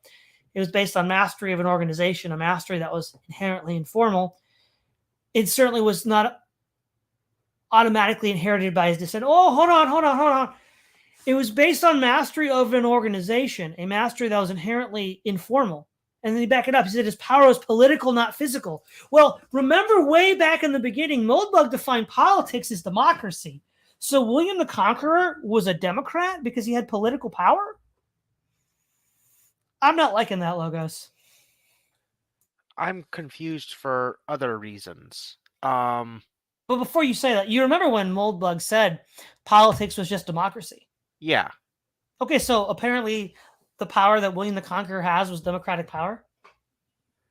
I guess certainly power over the people. The only charitable reading I could have of that is that by political power, I think Moldbug misspoke. Instead of saying, I mean, he could have said that democracy is politics in the sense that politics is control over people, and so democracy is just mastery of the masses. And so what I think he's trying to say here is William the Conqueror couldn't just snap his fingers personally and kill anybody he wanted dead. He had to control a network of people, somebody who knows somebody who knows somebody who can get this guy over there killed. I think that's kind of what he's trying to get at. Sure. Now, why are you confused? Give me a second here. Power. Oh, here we go. Okay, so it was based on mastery of organization. Mastery is inherently informal, was not automatically inherited by his descendants. So, okay. I guess I'm confused by what it means to say that William's power was informal, right? So the idea of a formalist system is that you know who's in charge. So there's no dispute over who has what property. Well, if you conquer something by right of conquest, if you're virtually finagle, as he says, you would think that you were the ultimate formalist embodiment of power because you are the ruler and everybody knows it. I don't know what sense he means that his power is informal given what he wants for formalism. Well, I think I have a possible explanation for this, but then this will undermine everything else that's said after. So I don't know how helpful this will be. So in the history of England, because, with the English monarchy specifically, and this is true of most monarchies in medieval European history, there's going to be crises of succession based on, which living heir is alive at the time to be heir. So let's say the case in point, without going into all the arcane details, is the War of the Roses. So Richard II had sons, and then he was deposed in a military coup, and then they had sons, and then they had sons. And then there's a lot of people that were mad at Henry IV, who launched a coup, and they said, well, we're the rightful king. And now there's all these contenders claiming to be descended from Richard II, or more to the point, actually, Edward III. And it's not entirely clear which one of them has the best claim. And so they all have to go fight it out in the War of the Roses, which kills off almost all of the claimants until there's just one left. So in that sense, it's informal because we don't know which of the sons has the best claim to the crown. If that's true, and that's the most sensible way to interpret what he said about William, then monarchy is not the solution. Monarchy is just more informalism and increases violence. Well, the other problem too is I think his solution might be something like William should decide who next the crown goes to before he dies. The problem with that is if the power is held in William as a conqueror and William dies, there's no reason to think that whatever William says that who the throne goes to next. Sorry. There's no reason to think that the person the throne goes to who William says is important after William's dead because William isn't physically able to manifest the power to transfer it properly. And you see this happen with like Attila the Hun, for example, I think, or Genghis Khan, where you have this giant network of like conquering tribes united under a single guy. And I'm sure that Attila or Genghis Khan or whoever had like great plans for what their empire was going to do for the next 1,000 years, but they die, and whatever they might have said to their generals formally and informally didn't matter because once it's the level of he said, she said, or even in writing, it's just like, well, Genghis Khan wanted, well, who cares? Genghis Khan's dead. Like, we're like a third of his generals and we want to take it over. And so they'll be infighting or whatever else. The power structure is gone when the person's dead anyway. So the second you have power in a person, there's no reason to think that the power is going to automatically transfer despite your best formalistic intentions. Yeah. That's true too. Okay. Where were we? Descendants. Right. The result was that over time, the informal political powers and formal legal rights of the crown diminished in a rather interesting fashion. Both political powers and legal rights decreased broadly, if not monotonously, at least to the Tudor era. As Nick points out, the crown granted many formal attributes of sovereignty, such as franchises for private law enforcement, to various barons and other subcontractors. Ultimately, such delegations are the formal source of our rights. For example, defend our property against trespassers. Actually, I need to stop this right here and make a further point. We need to underline for an exclamation point. Why did William invade England in the first place? Right. So just to give a very short TLDR of the succession crisis that occurred at that time, the king who died in 1066 was Edward the Confessor, and he had no issue. Now, there were three men that claimed succession through various circuitous means. One was Harold Hardrada, who claimed descent. He was the king of Norway. He claimed descendants because prior to Edward the Confessor, the Danes had ruled England for a while, and he was related to them, and so that was his claim. And then there was the Godwin family, a powerful landed gentry, which were friendly with the king. And when he died, according to the Saxon Chronicles, he then stated that Harold Godwinson should be king. But then the Normans have a story that Harold Godwinson was shipwrecked in Normandy years earlier, and then swore an oath off for the crown to England, to William. Now you see, it's all happened because Edward the Confessor didn't have any issue.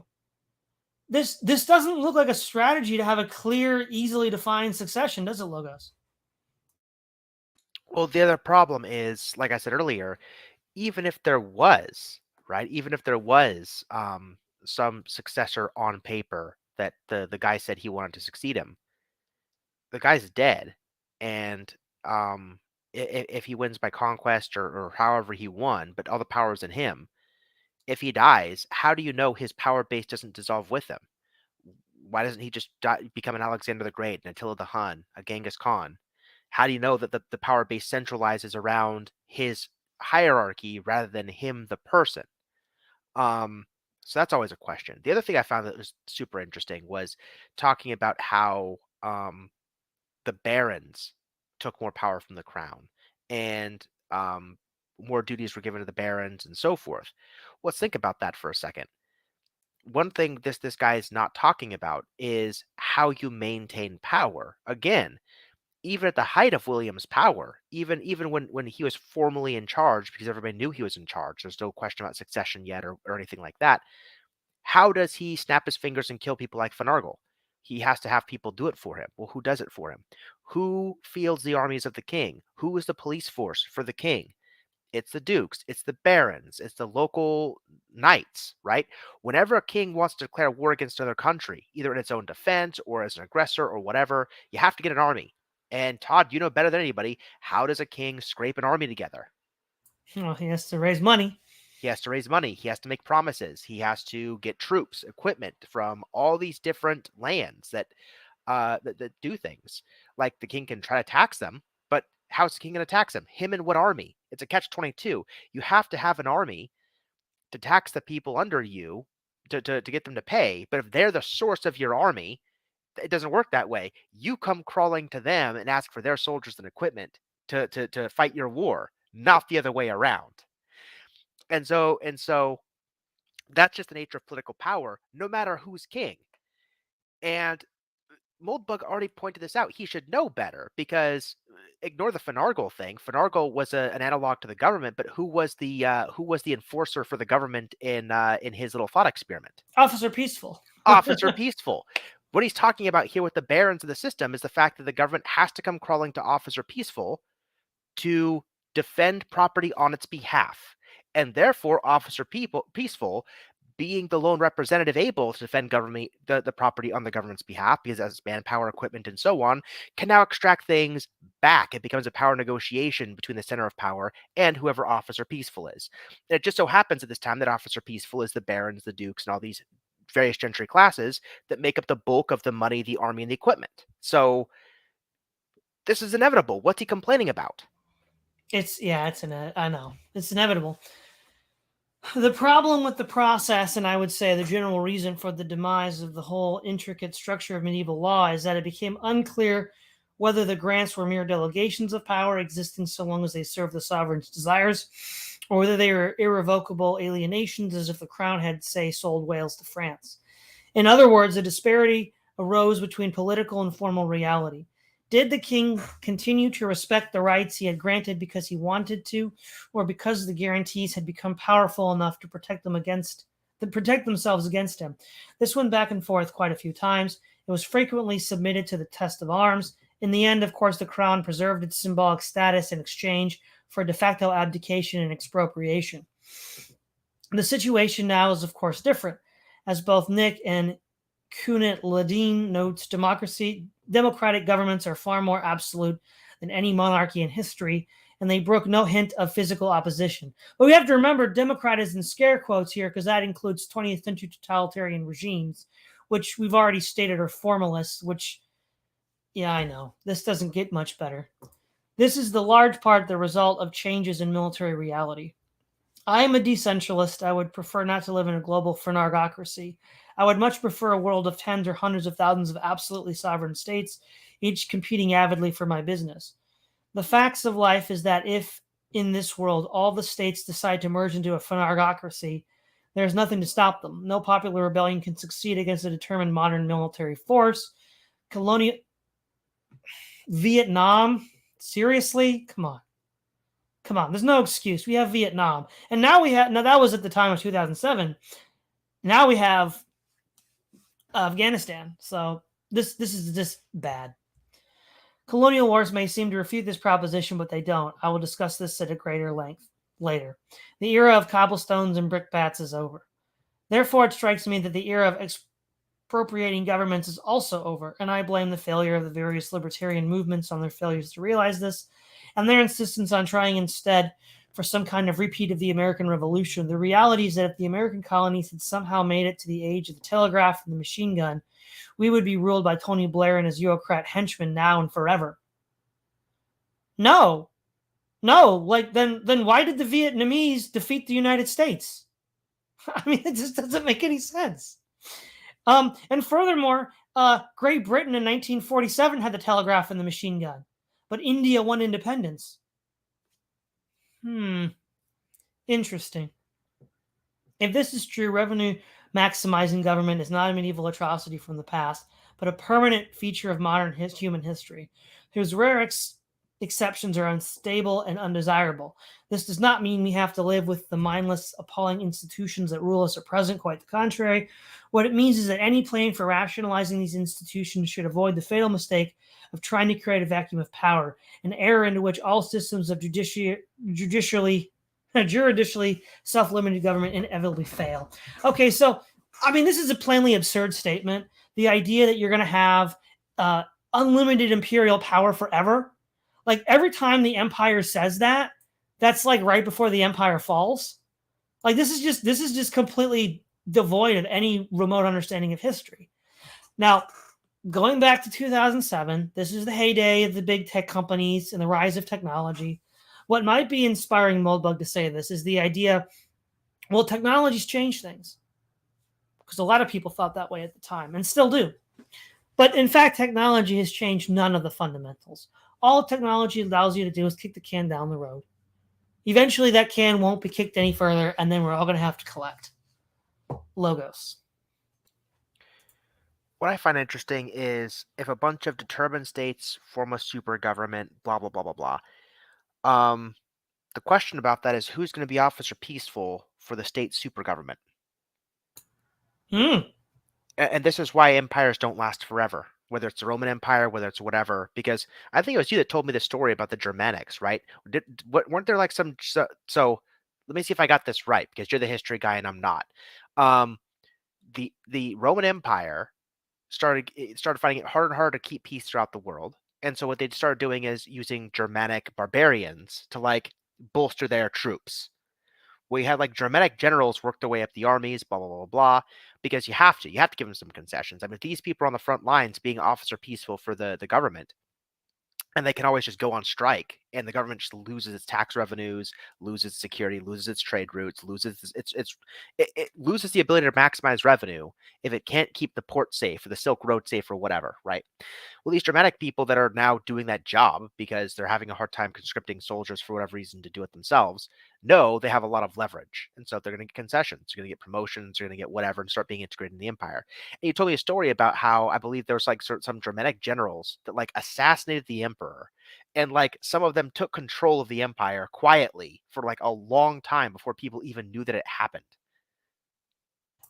Something close to that happened. So the last Roman emperor of the West, Romulus Augustus, was basically a child, and Odoacer, the mercenary commander, the German commander, just took over. It's like, yeah, we don't need you anymore. We're running the show now. Okay, so not too far. They didn't assassinate him, but yeah. Um, so they ended up basically running the empire, and this is just like a real politic version of how Mr. Peaceful slowly gains more and more and more power until the empire is basically like dissolved and scattered because you end up with people who on paper hold the power versus the people who actually do the work that maintains power, and the people who do the work that maintains power wins. They have the guns, like period. So there's going to be a balancing act that starts straining toward those people. In the West, we're seeing that kind of result happening with the military industrial complex, as Eisenhower told us all to be aware of, right? We did a lot of contracting, a lot of stuff during World War II and the wars.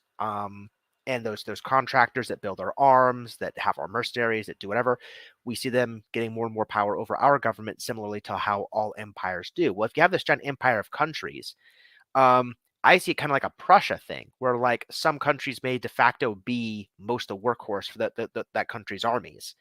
And as they become the workhorse for that country's armies in whatever war effort, they start extracting more powers on whoever ostensibly rules the roost for that, empire of countries. And you're going to get the same power struggles until the empire dissolves again. You don't have to rebel against them. You just have to kind of like wait out the storm until they fall apart themselves, because it's just like the trajectory of all empires.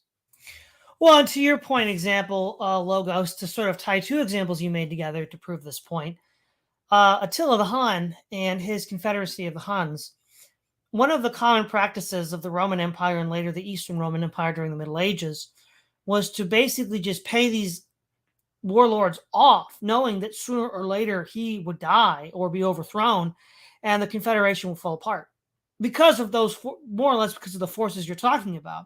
And so they rationalized that it was cheaper to just pay them off and wait for their inevitable self destruction. There you go. There you go.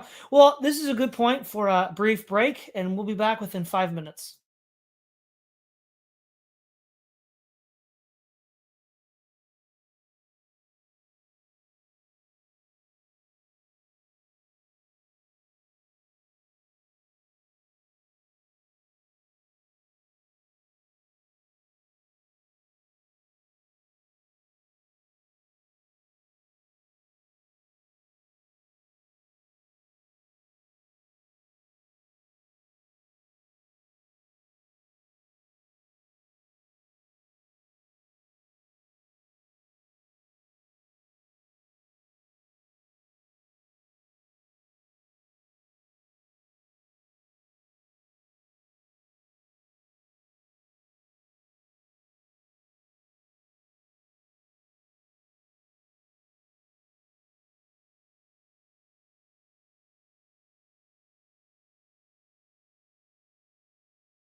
Okay, we are back. Now we are going to read The Unlikely Appeal of Non-Idealism, May 23rd, 2007. Thursday favors me with a link. Please note that a link from Thursday is worth 2 or 3, maybe even 4 admiring notices in the New York Review of Books, and observes, however, I would think your hope in the next generation is somewhat misplaced. Pure atheism is just too austere and unappealing a creed to ever gain much popularity, even among the elite. Young people in particular are just too inherently idealistic in the larger sense to ever embrace anything like it. They want to dream wonderful dreams and believe that they will come true. Sheer youthful rebelliousness will drive a few into the true non-idealist camp, but not many. The hope that the kids will rebel against idealism reminds me of the hope among traditional Christians that young people after the 60s would rebel against their parents' licentiousness while totally neglecting the fact that such a backlash goes against the inherent tendencies of youth. Really, they actually expected young people to lead the charge against sex. Expecting young people to lead the charge against idealism, I am afraid, is not much less quixotic. The best we can reasonably expect is a very mild blowback, a kind of idealism light. Expecting young people to do anything predictably is certainly quixotic, and I'm only 33, which is slightly old enough to be a youth leader and far too young to know anything at all. So Thursday's comment certainly strikes at the heart of my dreams of world domination. Please note, however, there was once a time and a place when atheism struck a chord in the young. To be exact, in 1811, Percy Bysshe Shelley was expelled from Oxford for writing an atheist pamphlet. Now, let's note that Shelley was A, a swine, and B, not very good poet. Worse, his beliefs far from the non-idealism, what Thursday calls cold atheism, that I advocate were an almost perfect precursor of progressive idealist pap now lauded into the kindergartners everywhere. All this is unimportant. What's important is that there is no way Shelley could get himself expelled from Oxford or from anywhere that matters for writing this rag now. Its sentiments, far from shocking, are profoundly jejune. The hypothesis of persuading spiritual co-eternal with the universe remains unshaken. What would young Percy have to write to get him in trouble with the men of these days? Well, there's one obvious option. He could be a racist. In fact, the word racism is applied in almost exactly the same way by almost exactly the same authorities as atheism in 1811. It is an omnibus epithet for a tremendous variety of ideas and opinions which responsible authorities find dangerous or displeasing. Some of these ideas are sensible and obvious. For example, one might be called a racist for thinking the U.S. should have a fence on the border with Mexico, or for pondering Pinker's dangerous idea, or spectacularly delusional, such as racial idealism or Holocaust revisionism. The racist writing I find most disturbing is a sort that is alternatively lucid and absurd, such as the works of the anti-Jewish psychologist Kevin MacDonald. See, this is actually interesting, right? Because Kevin MacDonald is really big with the ethno-nationalists on the dissident right. So again, it is strange how he got so far into this group, given that he's constantly counter-signaling them. That's interesting. What do you think, Logos? They like that he's pro-authoritarian. They don't like anything else. Wow, I mean, I guess that proves certain left-wing criticism in that case. Let's see. Shelley's expulsion may make a little more sense if you consider the fact that to the people doing the expelling, atheists meant something like Gracchus Babeuf.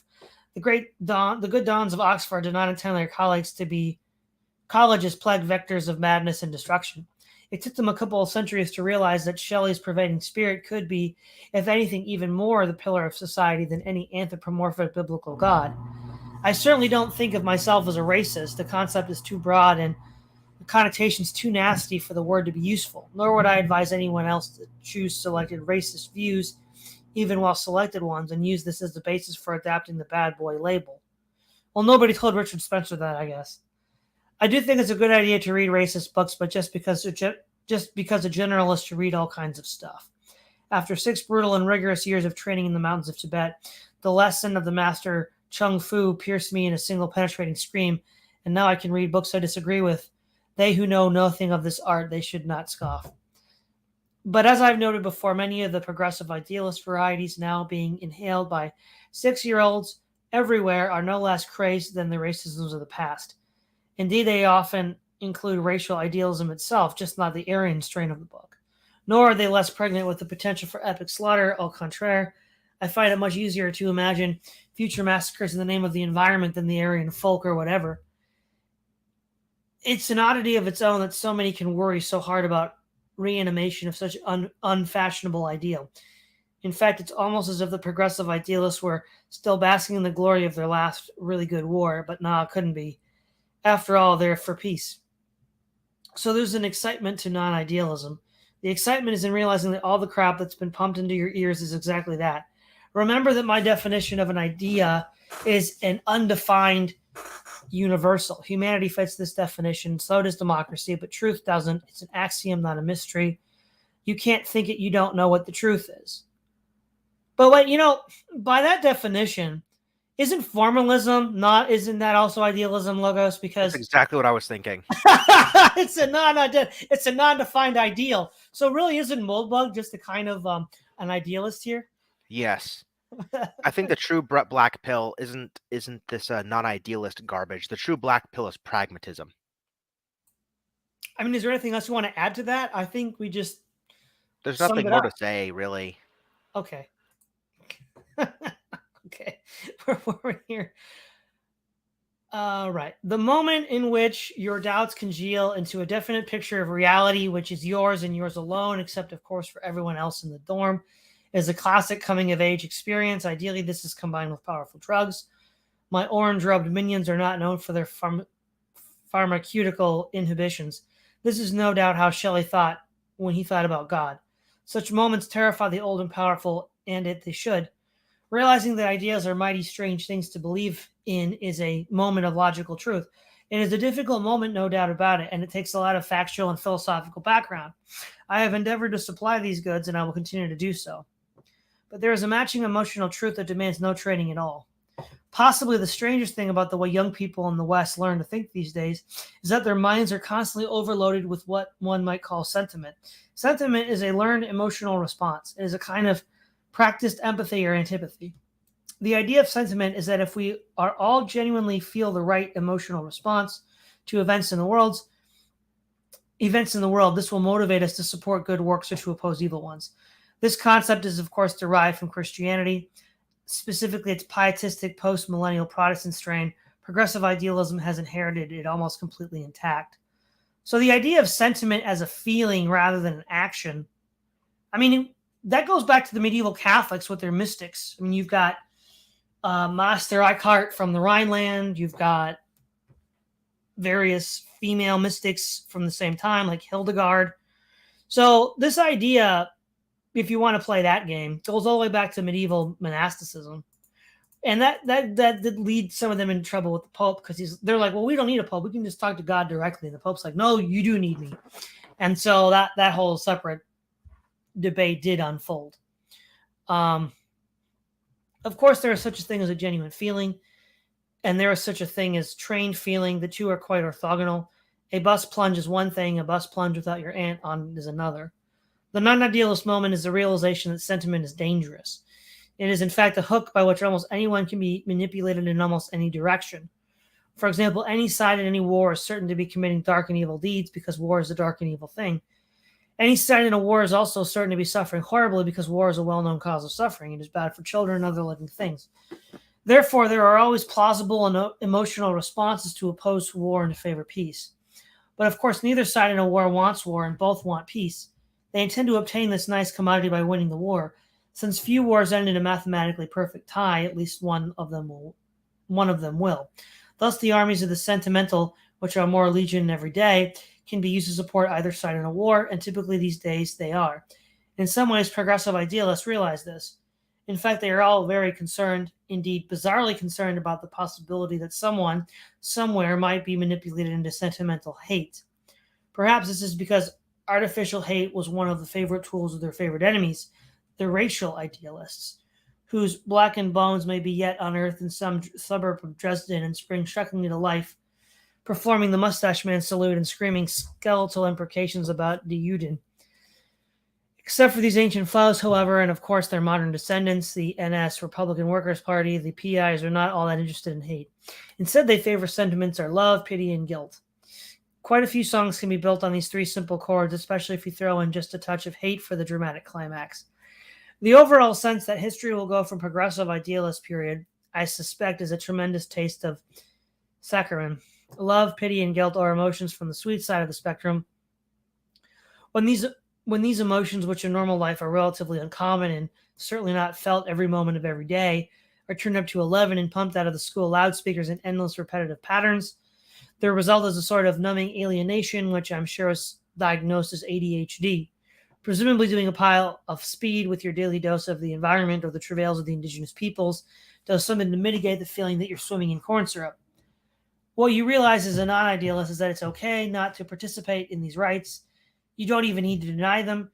You don't even need to raise your hand and say, I hate the environment, or think I might be a racist. Well, the DR didn't get that last memo. You can read practice about Slezla Mislo called Ketman, not only rejecting the whole ridiculous circus, but deriving real visceral pleasure from the exercise of pretending to conform with it. And instead, you can love only the things that you yourself love, pity, only the people that you yourself pity and feel guilty, only for any crimes that you yourself have committed. In fact, you should cherish the fact that you live in a society which indulges itself in absurd political parodies of these emotions, because when you actually feel the real things and distinguish them from their sentimental counterfeits, you get to feel special, and everyone likes to feel special, not just young people. Well, you see what's interesting here is he says that to in order to just to opt out, right? He says what you realize as a non-idealist is that it's okay not to participate in these rights. But you see, an idealist of another kind could also agree that it's okay not to participate in these rights, since he's already established that the National Socialists and the Communists are idealists, then they would object to participating in these rights for totally idealist grounds. Yeah, I mean, the meta question here, of course, is when does non-idealism become itself another form of idealism? Schrodinger's idealism. There we go. In the same way that like Buddhism might be a kind of idealism, and they look at the world in terms of like negative existence, trying to negate the ego, negate the struggles of existence, become one with nothing and one with everything, so to speak. And so like even really radically anti-idealisms can be themselves another kind of idealism. So Apparently, formalism can be a kind of idealism. I think it is. Well, it's never been defined yet. I'm still waiting for the definition of a formalist control of property that's not dependent upon anything else. So, to that end, the phenargland Grand Challenge, May 24th, 2007. There are a number of unsolvable problems with the phenargocracy. Unfortunately, none of them seems to have escaped the eagle eyes of my readers, who every day grow fewer, yet more zealous. Seriously, I'm blown away with the level of the discussion in the comment section. As an old Usenet warhorse, I suppose I'm just not in tune with this new 21st century internet. So let's modify the problem so that while still basically a magical thought experiment, it at least has some practical relationship to the world we live in. Suppose you and your girlfriend are sailing your yacht in the North Atlantic when you run aground on a new island which is just now rising from the ocean. This island is Phenargland. While still dripping in wet and entirely unairable, it is quite large and curiously square, 300 miles on a side. At the population density of Manhattan, everyone on Earth could move to Phenargland. The two of you tie up your yacht on a crust of lava and go exploring. One of the first things you find sitting just there on the rock is a shiny golden ring. It seems to be your size, so you slip it on. Look what I found, you explain to your girlfriend to snap your fingers. Of course, she instantly drops dead, which is how you know you found the ring of Phenargle. Well, this is a bummer, but private lands are few and far between, and women are attracted to wealth and power. Grimly and sadly, you set about monetizing your new capital. The ring confers magic sovereignty. The bearer is invulnerable to an all assault and has the power of death against all and any comers, as long as they are or over their territory of Phenargland and its coastal waters. Obviously, the ring and the island form a natural firm. Either without the other is not worth much, but together they rock. So you start a startup, Phenarco, as the company of Ring and Island. Phenarco is initially private, incorporated in Delaware. It may move if needed. The idea is that the ring is the company's property stored in Switzerland and brought to Phenargland only as needed. Since all Phenargland can be forced to obey it, all will obey it without being so forced. Of course, in the start, you are the majority shareholder and CEO of Finargo, so there is no possible conflict of interest. Also, the UN and US and other large, dangerous external entities will be persuaded to recognize Phenargland and treat it as a normal country for trading purposes, but by the usual variety of payments and inducements. Obviously, in order to produce revenue, Finargo must welcome immigrants to Phenargland, create a legal system under which they live, and find a way to tax them. Ideally, we can make Phenargland such a desirable community that all except a few criminals and nature lovers flock to there for the peace, prosperity, and general good times that Phenargo is passionately committed to creating. The rest of the planet can be converted a sort of large safari park. Wait, so now it's a planet. It went from an island to a planet. Interesting. Perhaps with criminals filling the hunter-gatherer niche in the ecosystem. Of course, perhaps this is not the way to maximize revenue. Perhaps we only want a few very special rich people or something else. But you are the CEO, Phenargland is yours, and of course, erecting a substantial obelisk for your sadly deceased girlfriend. She died for the Phenarg. It reads in great obsidian letters. What is your next step? How do you attract immigrants? How do you keep them? And how do you tax them? Your goal is always to maximize the value of the company's capital, including distributions to shareholders. I will post my solution by and by. Please feel free to post on your blog and link for the comments. Well, given what he said at the start, to make this more practical and bring it closer to Earth, he did the exact opposite. Yeah, let's give somebody this mystical ring of power that doesn't exist anywhere on Earth. On an island that doesn't exist anywhere on Earth. Of course. This is something else too. Given that Moldbug is so chummy with the idea of open borders, and the DR is not, the association of these two becomes increasingly difficult to justify. Well, yeah, that's where it becomes interesting, right? Because you want your government to be accountable to its quote-unquote shareholders and be ran like a corporation. But on the other hand, you're trying to attract as many immigrants as you can to maximize revenue and generate as much tax revenue from them as possible, which means you're now beholden to their satisfaction, even over and above the satisfaction of the people who are already there. Because you could even implicitly argue that the people who are there don't want to pay the friction economic costs of like leaving, because it takes a lot to uproot and move somewhere else. And so they're kind of quasi captured. They'll leave if things get bad enough. But I mean, as long as staying is easier than leaving, all things considered, they're probably just going to stay, and so you can focus most of your efforts on bringing new people in. That's the exact kind of thing that the alt-right are kind of mad is happening, given the current state of our country. So, I mean, under this model, if this is the way that Moldbug's going to think about this should raise eyebrows at the very least. It's also interesting that this island is unairable, and yet it has a population the size of Manhattan. Like, where is it getting its food and resources from? Another good question. Okay, I think we have something. We need to say something here, right? I'm gonna call this Moldbug's Law 1. Whatever Moldbug says he's going to do in writing, he's actually doing the opposite. So let's go back to the last chapter, the last essay. He wants to make it more practical, something we can use in day-to-day life, and it's a bizarre fantasy. So, did you agree with my first law of Moldbug, Logos? Whatever he says he's going to do, it's the opposite? I don't know that I'd say whenever, but I would make the law a little bit weaker to say just because Moldbug claims that something is going to make some certain goal doesn't mean it's going to. So we claim that the philosophy formalism is going to reduce violence. Doesn't mean it's going to reduce violence once you carefully consider it. We think this thought experiment would be more practical. It doesn't mean it's going to actually be more practical when you consider it. So I would just say just because Moldbug says something is going to be the case doesn't mean it's actually going to be the case, because he doesn't seem to consider all things deeply. Well, and I'll just make a brief defense of my stronger statement is, given that we found all these Easter eggs that point to a kind of Stirnerite illegalism as an underlying theme in Moldbug. The whole point of Stirnerite illegalism was to use violence against, the state. Now, ultimately, there was the idea that there was going to be this, what is it called? The coalition or fraternity of egoists, where they all sort of just negotiate their own rational self-interest. That's what's going to replace the state on that model. And I wonder if he thinks of I wonder if that's what Moldbug thinks the corporation is. Maybe. We'll see. Probably. Good government as good customer service. May 25th, 2007.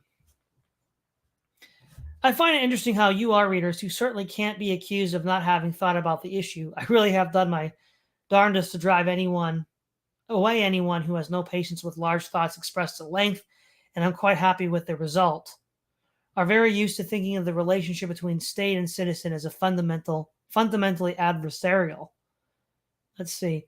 Well, you see, Logos, the problem is with you and I, even though he tried his darndest, it takes autists to beat autists, and we're in it for the long haul. Right? Of course, this is that. What? I said you could say that.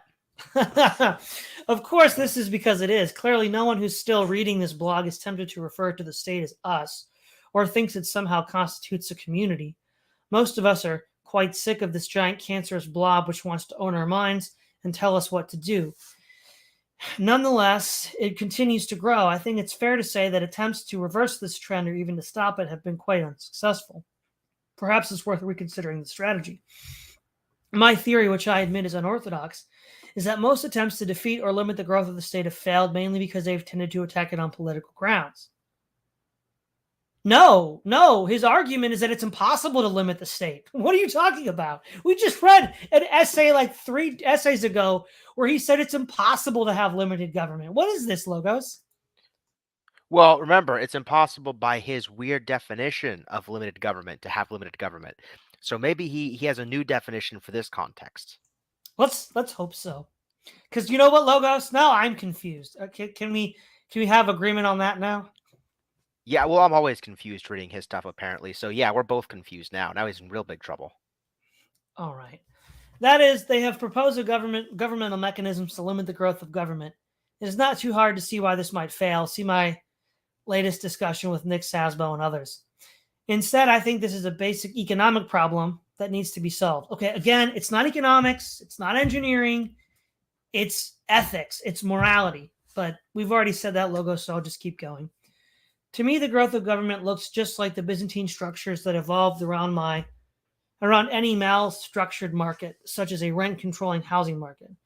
Effectively, I think libertarians who don't believe the state should exist at all are like New Yorkers who don't believe landlords should exist. They pay rent anyway, they just pay it in a bizarre swirl of fees to brokers, and they think it's perfectly normal that in 2007 they live in an apartment with no garbage disposal.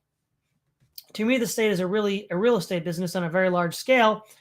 The economic error is in thinking that rents, taxes, as subjects or payments for services, much as the New Yorker can tell you that a tiny percentage of his $500 a month stabilized rent goes back into maintenance. Typically, this percentage is 0. Okay, well, I will give this one point to Moldbug. There is a fundamental similarity between collecting rents as a landlord and collecting rents as the state. And I think that libertarians are on slim ground when they're defending landlords. Do you agree? Yeah, definitely. Okay, I will give Moldbug that. That's very true. Let's see. What the libertarian I already read that. What the libertarian, like the New Yorker, is neglecting is the capital cost. The nefarious factions that control the state these days put a whole lot of work into gaining that control. They conspired for literally hundreds of years. They didn't do that for nothing. So through their system of so-called education, they have convinced us, and of course themselves, that we need an enormous variety of services and regulations, which they are happy to administer for lucky little us. For the most part, there's nothing but disguised profits. And even if you can defeat the interest groups and cut off their lifelines, you create an economic vacuum, which, if it can be maintained for a millisecond, will certainly be filled by some other nefarious faction. Like the New York socialist who tries to eliminate rent, you are trying to dig a hole in the ocean. Of course, there is an adversarial relationship between the libertarian and his government, just as there is an adversarial relationship between the New Yorker and his landlord. Every economic relationship which is based in disequilibrium by administrative means is by definition adversarial. In both cases, this battle becomes a matter of mental habit. The New Yorker simply has no conception of what a normal relationship between a tenant and a landlord based on mutual interests, mutually agreed, might look like. Well, okay, he has some conception because perhaps he has visited friends outside of his city limits and noticed that they have garbage disposals, walls that have been painted in the last 20 years, etc., etc. The libertarian has no such analogy. Nowhere in the world is there a country that is run like a business. The closest example, places like Hong Kong, Dubai, and Singapore, are fascinating in many ways, but hardly free from politics. Okay, see, he's making a disingenuous sidestep here, right? He's saying that the New Yorker has no conception of what a good landlord is because he doesn't know what it looks like to live in a house that is actually being maintained by a good landlord. Now, and then he says, well, maybe he does. And then he says, well, the libertarian doesn't have that analogy. Now, what I expected Moldbug to say was because there is no benevolent good government that's using tax money to build roads and maintain officer peacefuls. No, he does a complete pivot and says because the country isn't run like a business. That's not the relevant comparison you're making to the New York tenant. Well, I think what he's trying to argue is that if the government is run the country like a business, then customer satisfaction should be important.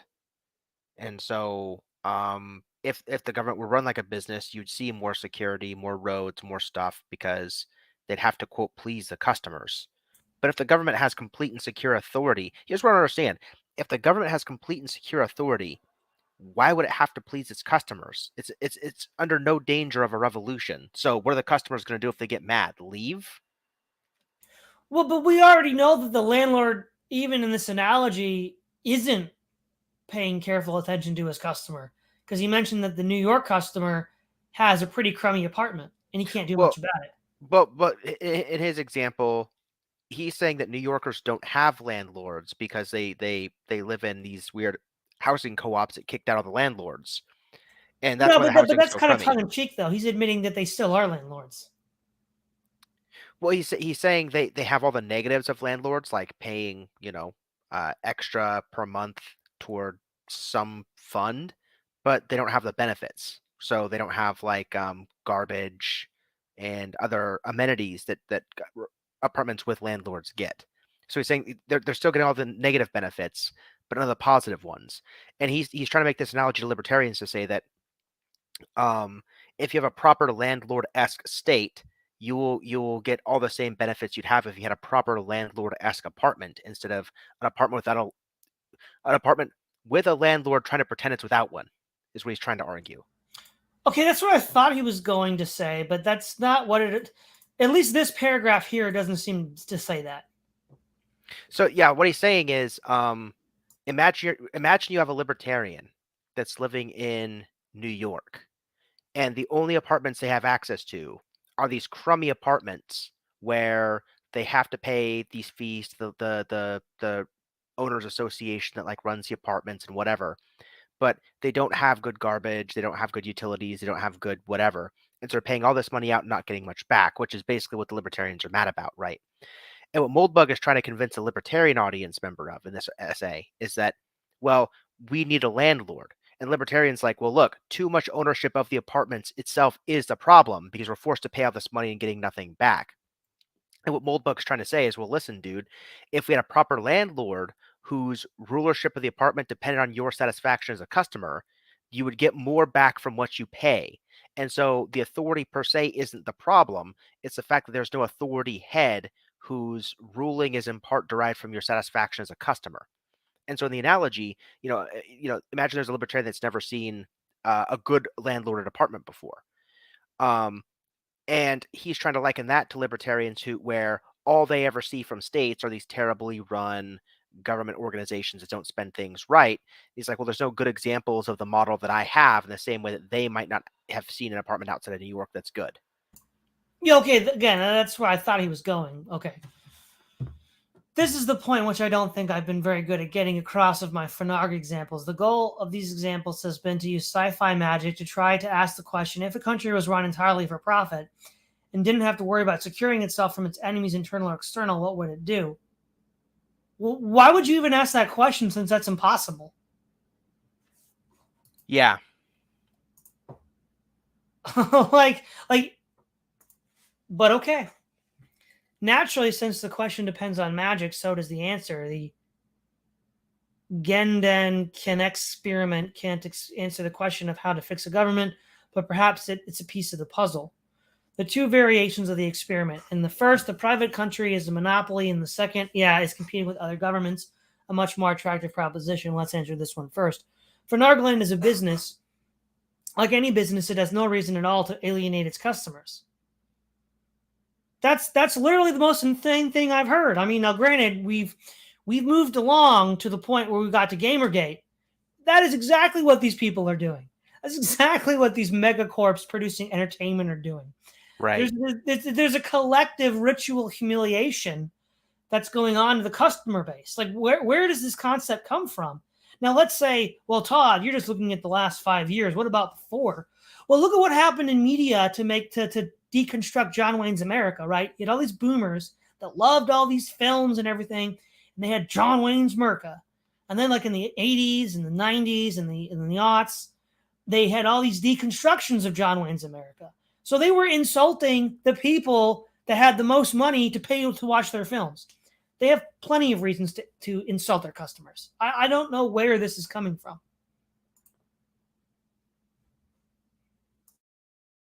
Neither do I. You also have the Gillette example from more recent times. You have all sorts of stuff. I mean, maybe one could argue that Moldbug just didn't have the proper data that we have in 2007. I don't know. I think that if you would have paid attention to left commentary, it was always there. Because you have the idea of manufacturing consent. I mean, if you can use the media and advertising to manufacture consent for wars and things like that can cost lives, lots of tax revenues, and so on, you can use advertising to manufacture consent for a whole hell of a lot less. And so this idea that companies need tacit positive customer support to keep going is just silly, because it's almost like a social contagion. As long as the brand spreads and you just look like an outsider if you're not in on the brand or whatever, especially if they attach it to like certain morality and whatnot, then people will keep consuming it. Bingo. Does the barista at Starbucks spit in your coffee? Possibly. The happier Phenargland can make its residents, the more it can charge them. This is basic economics. No, it's the opposite. I mean, you have your whole rent control arguments, Logos. They keep on charging these people more money in rents, even though they're increasingly unhappy. Yeah, because it's about it's about elasticity and inelasticity of demand. So the thing with rents is there's certain places where everybody wants to live, and as long as those are places everybody wants to live, in spite of the landlords, they'll keep charging rents as long as they can get away with it. And they'll just keep raising them higher and higher and higher. The main driver for rent increase is just rent occupancy ratio. So if the rent occupancy ratios are like 95%, 99% every quarter, where do you expect rents to go but up? And the customers don't have to be happy with the rental situation for that. They just have to be happy enough with all their city amenities, in spite of how terrible their housing is, to not want to leave. Yes. It's also basic economics. So you can't make someone happier by reducing the set of actions he or she can take. In financial terms, you can think of the right to do something as an option. There is no such thing as an option with a negative value. Therefore, the corporate administrators of Phenargland can be expected to operate their country under libertarian principles. Phenargland will ensure its customers deal fairly with each other, otherwise leave them alone. This is both in its interest and in theirs, except, of course, for the taxes. In Phenargland, taxation is not theft, taxation is rent. Income tax, however, is extremely annoying, so perhaps a property tax-only regime a la Henry George might be preferred. One benefit of this is that Phenarg's shareholders find it easy to calculate the expected return of their equity because it will follow the presumed ascent of the property market. For a little libertarian red meat, here's some freedoms I think citizens of Phenargland would enjoy. My basis for enumerating these freedoms is not that I think they're cool and I would love to live in a place where I had them, although I would, but that I can't imagine how Phenarco could have even a particle of interest in infringing on them. One, freedom of computation and communication. Phenargites can compute any function and send each other the results. Phenargland is beholden to no Mickey Mouse copyright monopoly. The ring protects it from any air land assaults by the MPAA. Two, freedom of contract and arbitration unless they are conspiring to commit a crime. Phenargites can make any agreement with each other, assign any arbiter to judge performance, and submit to any penalty in enforcement. Three, freedom of medicine. Phenargites own and are responsible for their own bodies. No committees of bureaucrats are charged with telling them what pills they can and can't take. what experts they can and can't consult, etc. 4, freedom of industry. As long as they're not making weapons to assault each other, phenargites can build anything they like at any time for any reason. Phenargland is only not beholden to any patent monopolies. Intellectual property does not increase the value of Phenarg's real estate. Quite the contrary. 5, freedom of instruction. Bizarre as it may seem in this day and age, Phenarganites are responsible for raising their own children. They may instruct them as they see fit and own them until they choose to emancipate them. 6, freedom of finance. Phenargland does not interfere with its customers' financial lives. In particular, it does not subsidize debt, promote cheap money, run Ponzi schemes, etc. It also respects the rights of its customers to be secure in their persons, houses, and papers, and effects against unreasonable searches and seizures, a particularly anachronistic provision. Obviously, these 6 liberties are not currently enjoyed by us poor non-Phenargites. Perhaps they're not as valuable as we crazy libertarians think, and the dripping lava-encrusted waste of Phenargland will remain barren forever, but somehow I doubt it. Of course, if any reader feels that Phenarco would have a motivation to infringe these freedoms or to abuse its customers in some other appalling way, the comment section is as usual open. It might help to imagine yourself as some hotshot from McKinsey's suggesting new revenue measures to the skeptical board of directors. Okay, now this will take some time to break down. Before we get to his 6 lists, the other thing is he talks about, what was it? Where was it? Yeah. It's also basic economics that you can't make someone happier by reducing the set of actions he or she can take. I mean, where is this coming from? People don't like choices. That's the whole point of this managed democracy. And the reason why it works is you take the choices, right? The whole point of specialization, both in government and in business, was to take choices away from people. You don't have to do these things anymore. We'll do them for you. And it makes them happy. I don't know what to say to this, Logos. Well, he's citing the economic theory that because you don't have to act on options, if an option is available, it can never make you worse off, right? Worst case scenario, you do the thing you were already going to do anyway, and the choice doesn't hurt you.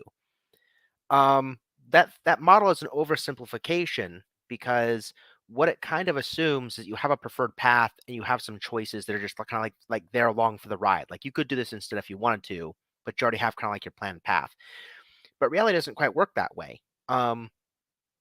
The way reality works is maybe you're jumping into something new for the first time and you jump into it and you have like 300 different choices of what you're expected to buy, right? And those kind of choices can actually lead people to buy things that aren't right for them. I'll just use a really simple example, like buying a handgun, right? When I bought my first gun, the market was really daunting because you have so many different makers of so many different guns, different calibers, ammunitions, design types.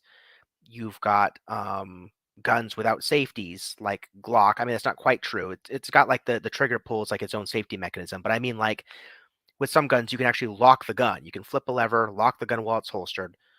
Glock doesn't have it. Little considerations like this go into all the guns, all the makes, all the models, all the bullets. And so unless you know an expert, unless you even know all the things you can consider, I want X, Y, Z, here are all the features I want.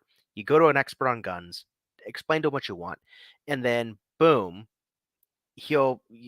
they will give you like the best, option on the market for what you're looking for.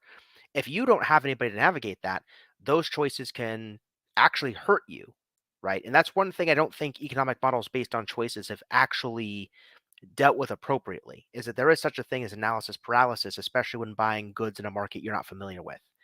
And that's to bolster your point that sometimes people just don't like choice. People sometimes do like things automated for them.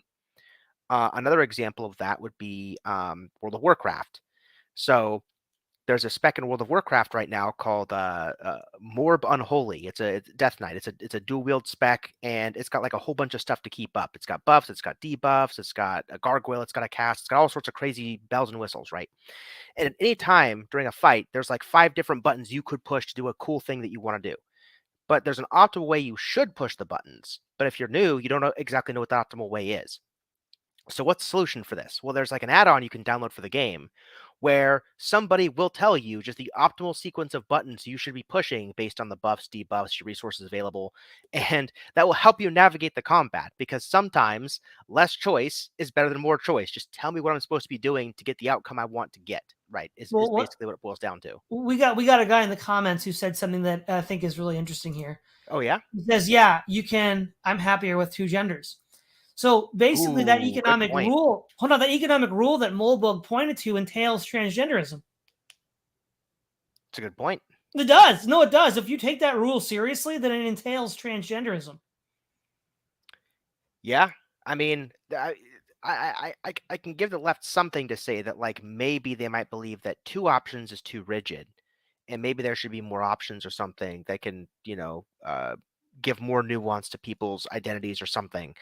But you're right. If you keep taking Moldbug's version of this principle, where more choices are never bad, then you would end up with gender being a continuous spectrum where there's like this, everybody's got their own little categorical box. And so navigating the social space with other people becomes borderline impossible because everybody's got their own little colloquialisms about how they define themselves. And it's just impossible to keep track of it all. So, well, you know what that sounds like, Logos? It doesn't sound very formalistic to me. Well, it's not. It's not very. You don't know. You don't know who owns what property. You don't know who's got what power. You don't got. Yeah, I know. What's up with the formalist? Yeah, Moldbug. Why can't we just have infinite choices about who has power? You goober. Why do we have to just like? Why are we giving it to the Duke, Moldbug? Wouldn't more choices about who our ruler be better than less choices? Yeah, I don't know. What? Look, Logos. There's no such thing as an option with negative value. So duh. My goodness. Okay. okay. Let's go through these again. This is really bad. Freedom of computation and communication. Is that why Twitter is like now censoring people? I mean, and it's like, and you don't have to appeal to like, post 2017 Twitter. We have a real life example of phenargland. It's called the British East India Company. And guess what? None of these 6 freedoms were guaranteed by the East India Company. What do you know, Logos? Well, that wasn't a real phenargland because they didn't have a ring of power, Todd. Their power was always in jeopardy, and so they had to use totalitarian means. Look, if people would have just promised never to revolt and let them have all the power they wanted, Todd, we would never have had this stuff happen, okay? I'm tired of this propaganda, all right? I know. Freedom of contract and arbitration. I mean, that's so bollocks. I mean, if you don't have money, as we've seen in the modern age, contract means nothing. I mean, the last, job that I had that had this, they could just ignore the contract with impunity. Like us workers just had no say, and they could literally violate their own contractual obligations. There's nothing we could do about it. They do it because they can. 3, freedom of medicine. Okay, what was it? Oh yeah, that you would probably allow you to ingest whatever nonsense you wanted. That's true. Freedom of industry. I do want to point something out real quick before we move on, though. Freedom of arbitration. That sounds awfully like a judiciary. And I remember a certain somebody pointing out all the problems the judiciary had.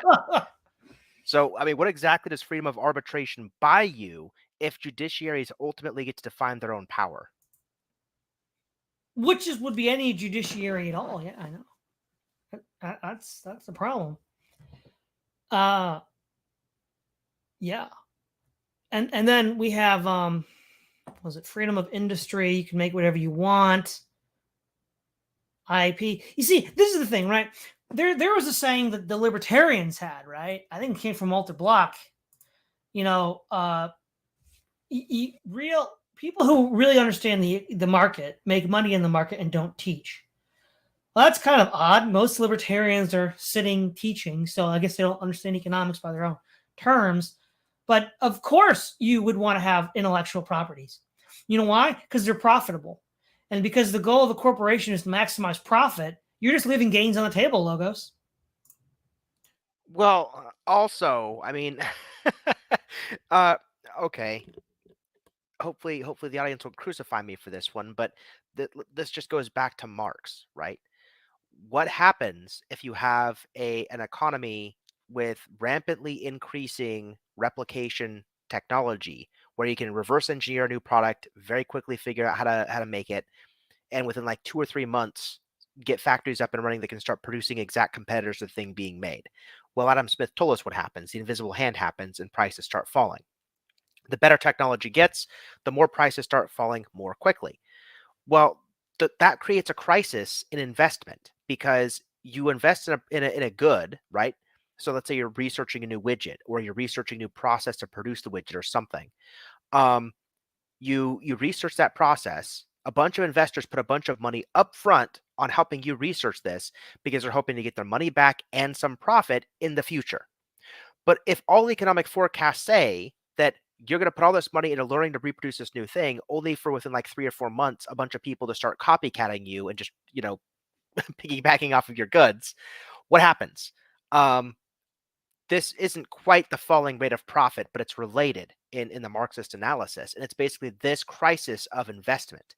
So when Marxists say something like capitalism leads to socialism, they're not talking about like some nefarious like state takeover of production.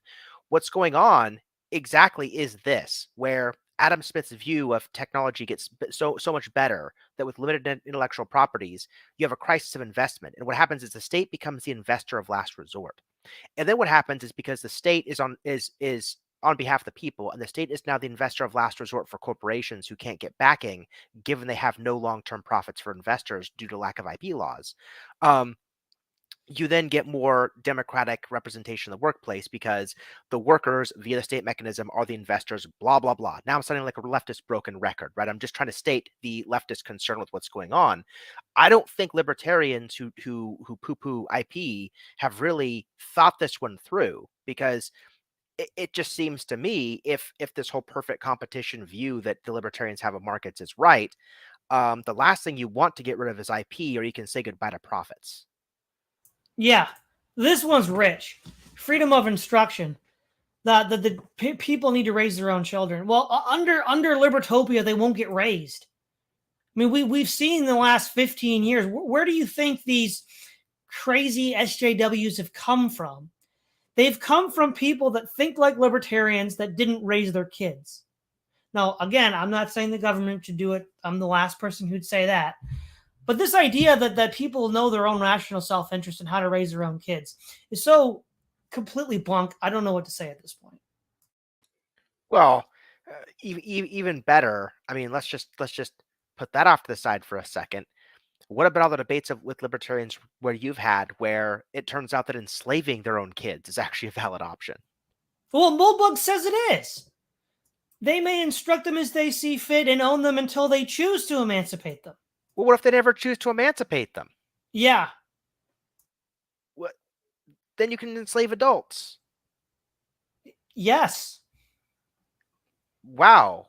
I mean, is that hyper libertarian or not libertarian enough? I don't even know. Schrodinger's libertarianism, I guess. I guess. Okay. And then freedom of finance. Phenargland. Oh, here we go. We won't have Ponzi schemes. Forgetting that, of course, Ponzi himself was a private business actor. Right, Logos? Yep. That was rich. Okay, this is a poem, but this is a poem that we should actually read. Let me just see this here.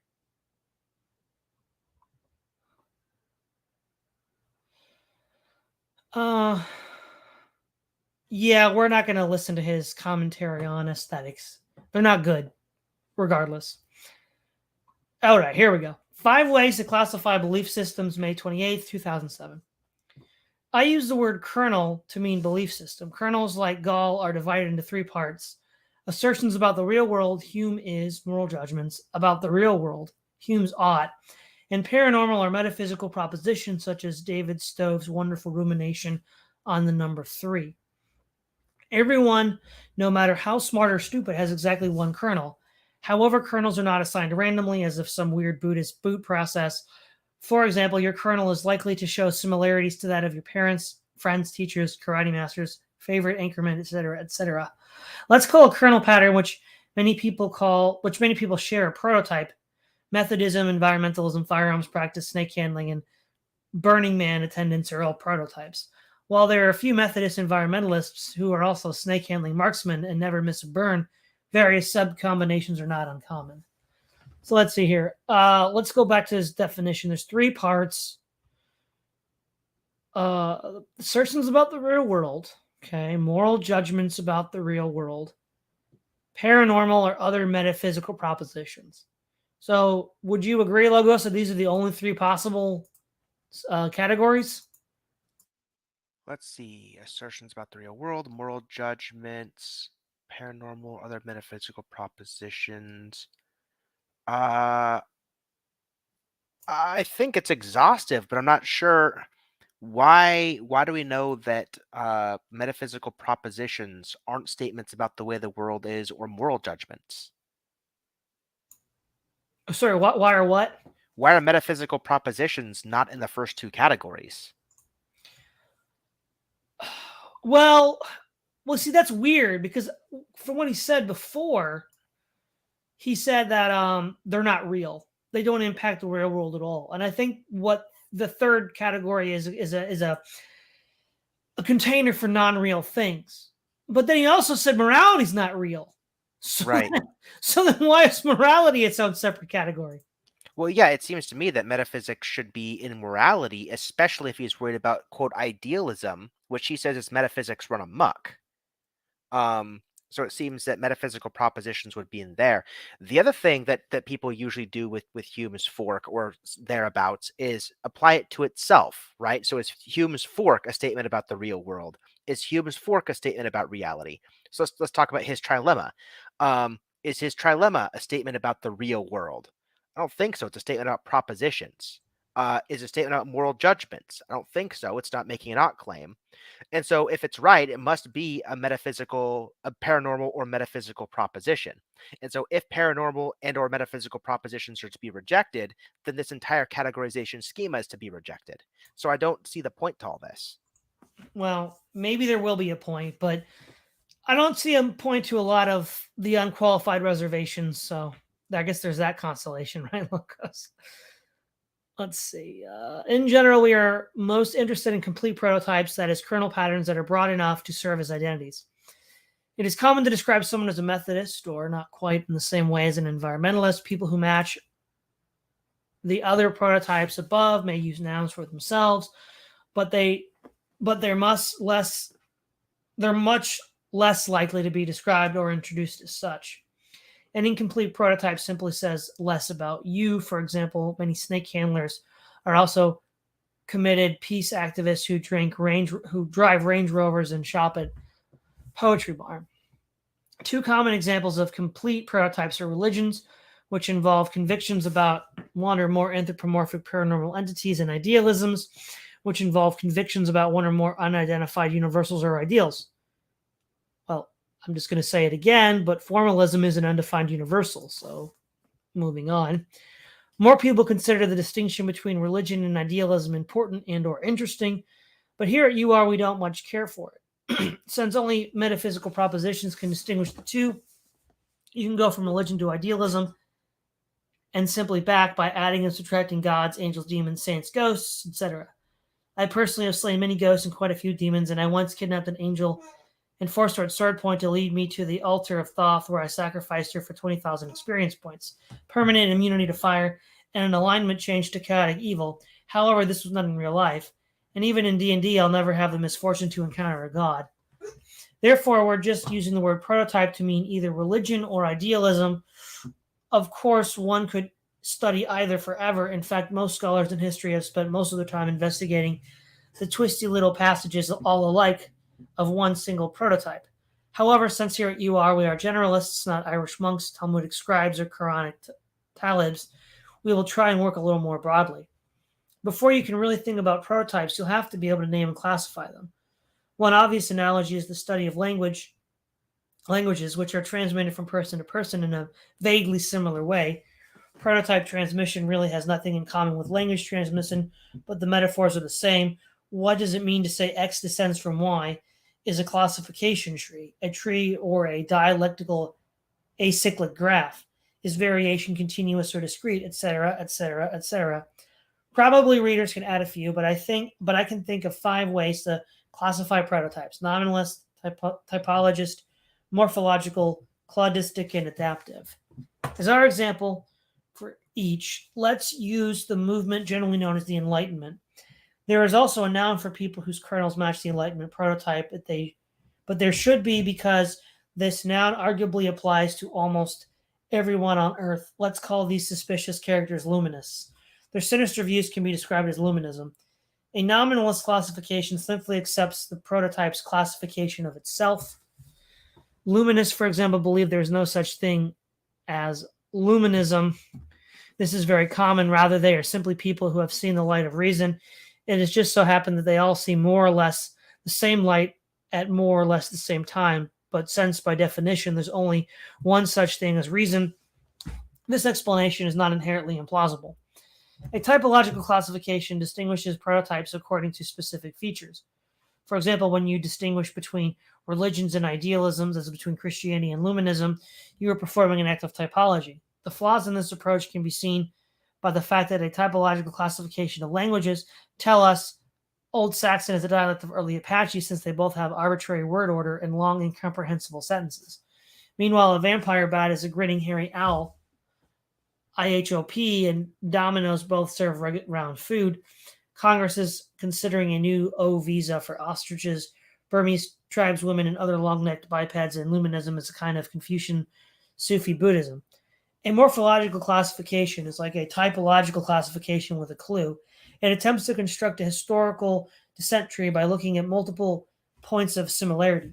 Morphological classifications tell us that Luminism is actually a sect of Christianity, because Luminists share a wide range of kernel features with many Christians, and there are even intermediate forms which can reasonably be described as Christian Luminists or Luminist Christians. A cladistic classification also produces a historical descent tree, but it also uses a completely different method. Cladistic classification ignores actual beliefs and looks only at patterns of conversion. It asks, if you are a Luminist and your parents were not Luminists, which are they? Since the answer is usually, if not always, Christian, in this case, cladistics produce the same result as morphology. For obvious reasons, this is often so.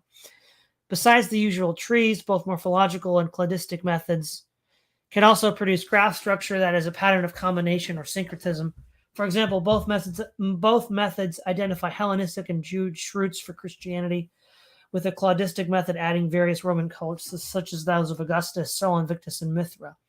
An adaptive classification is not interested at all in descent. Rather, it focuses on how and why the prototype succeeds.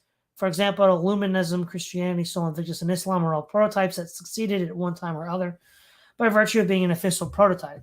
That is, by explaining the legitimacy of a government, helping to organize its supporters, strike fear into the hearts of its enemies, brainwash its dutiful tax-paying serfs, etc., etc., etc. But with the expectation of the third of all, the above have done just fine in unofficial capacity, so this official selection is not a complete explanation of their success. Of course, I personally find the last three classification methods the most compelling, with my favorite being the morphological and adaptive, but words are just words, and anyone can look at the phenomena any way they like. And if you suggest any additions to the list, the comment section is, as usual, open. Well, first of all, I don't like how Moldbug takes words that have a meaning and then changes them and doesn't tell you. So a nominalist. No, a nominalist is someone who denies universals, not someone who simply accepts the prototype's classification of itself. Now, if you are using because we can't tell if he's using a new definition or not, because when he does idealism, he doesn't understand what Plato and Hegel are talking about, but he's tying it to them, but then redefining it. But here he's not even giving us the decency of citing William of Ockham, and it's not even the way he would define it. Yeah, I think he's just using nominalists as a type of categorization. So he's just distinguishing things based on what they're called. And so he's not talking about like nominalist is the philosophical position. He just nominus is Latin for name, basically. Kind of like in statistics, how you can have categorical variables that are just nominal variables. Just look at names of things and make a variable for names. Something like that. Okay. I think the least well defined here is typological, because it gets really wordy and confused. So he seems to say that typological and morphological are very similar, but the difference is that the morphological has a clue, and it's historical descent rather than just bare similarity, which I think is what he's getting at there. I mean, that being the case, well, I guess on one hand, I can see why some people on the DR like Moldbug. This take here is very like neo-pagan, right? Because like Christianity gives us liberalism, which is bad. And if we're going to go like the historical descent of ideas, which is what we would have to do this, in other videos I've done on my channel from before, I've sort of dealt with this tangentially. It's horribly bad. Like all of these like modern liberal ideas come out of the occult tradition of Freemasonry and the Illuminati, as is stated by many people of those practicing esoteric traditions in the first place. And yeah, this is not the time or the place to get into that whole argument, though. So what are your thoughts, Logos, broadly speaking, on these classifications? Trying to classify these things in this way itself seems like a metaphysical project, but I thought metaphysical projects were pointless. So we can't do metaphysics. Oh wait, no. Here's a relevant question, Logos. These 5 categories. Let's go back to Hume's dilemma. What is it? Is this an assertion about the real world? Is this a moral judgment about the real world? Or is this a paranormal or metaphysical proposition? Well, we know it's not 3. Well, actually, maybe it is 3. But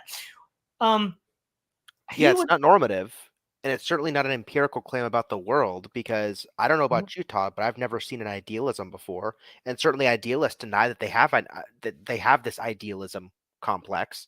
So this seems to be kind of like a schema about the world rather than something in the world. So it can't be 1. It can't be 2, because this isn't. Well, we can't really be making moral judgments. We're just about is. That's right. So it has to be 3. It has to be 3. But then Moldbug said 3. I know 3 can't happen. I know. I think that's really the relevant way to understand this whole essay. I don't get it. I don't get it. I mean, seriously though, if I wanted to classify a belief system, I'd classify it based on its axioms, not accidents of history, not how it recruited, not how it's like other systems this weird sort of way.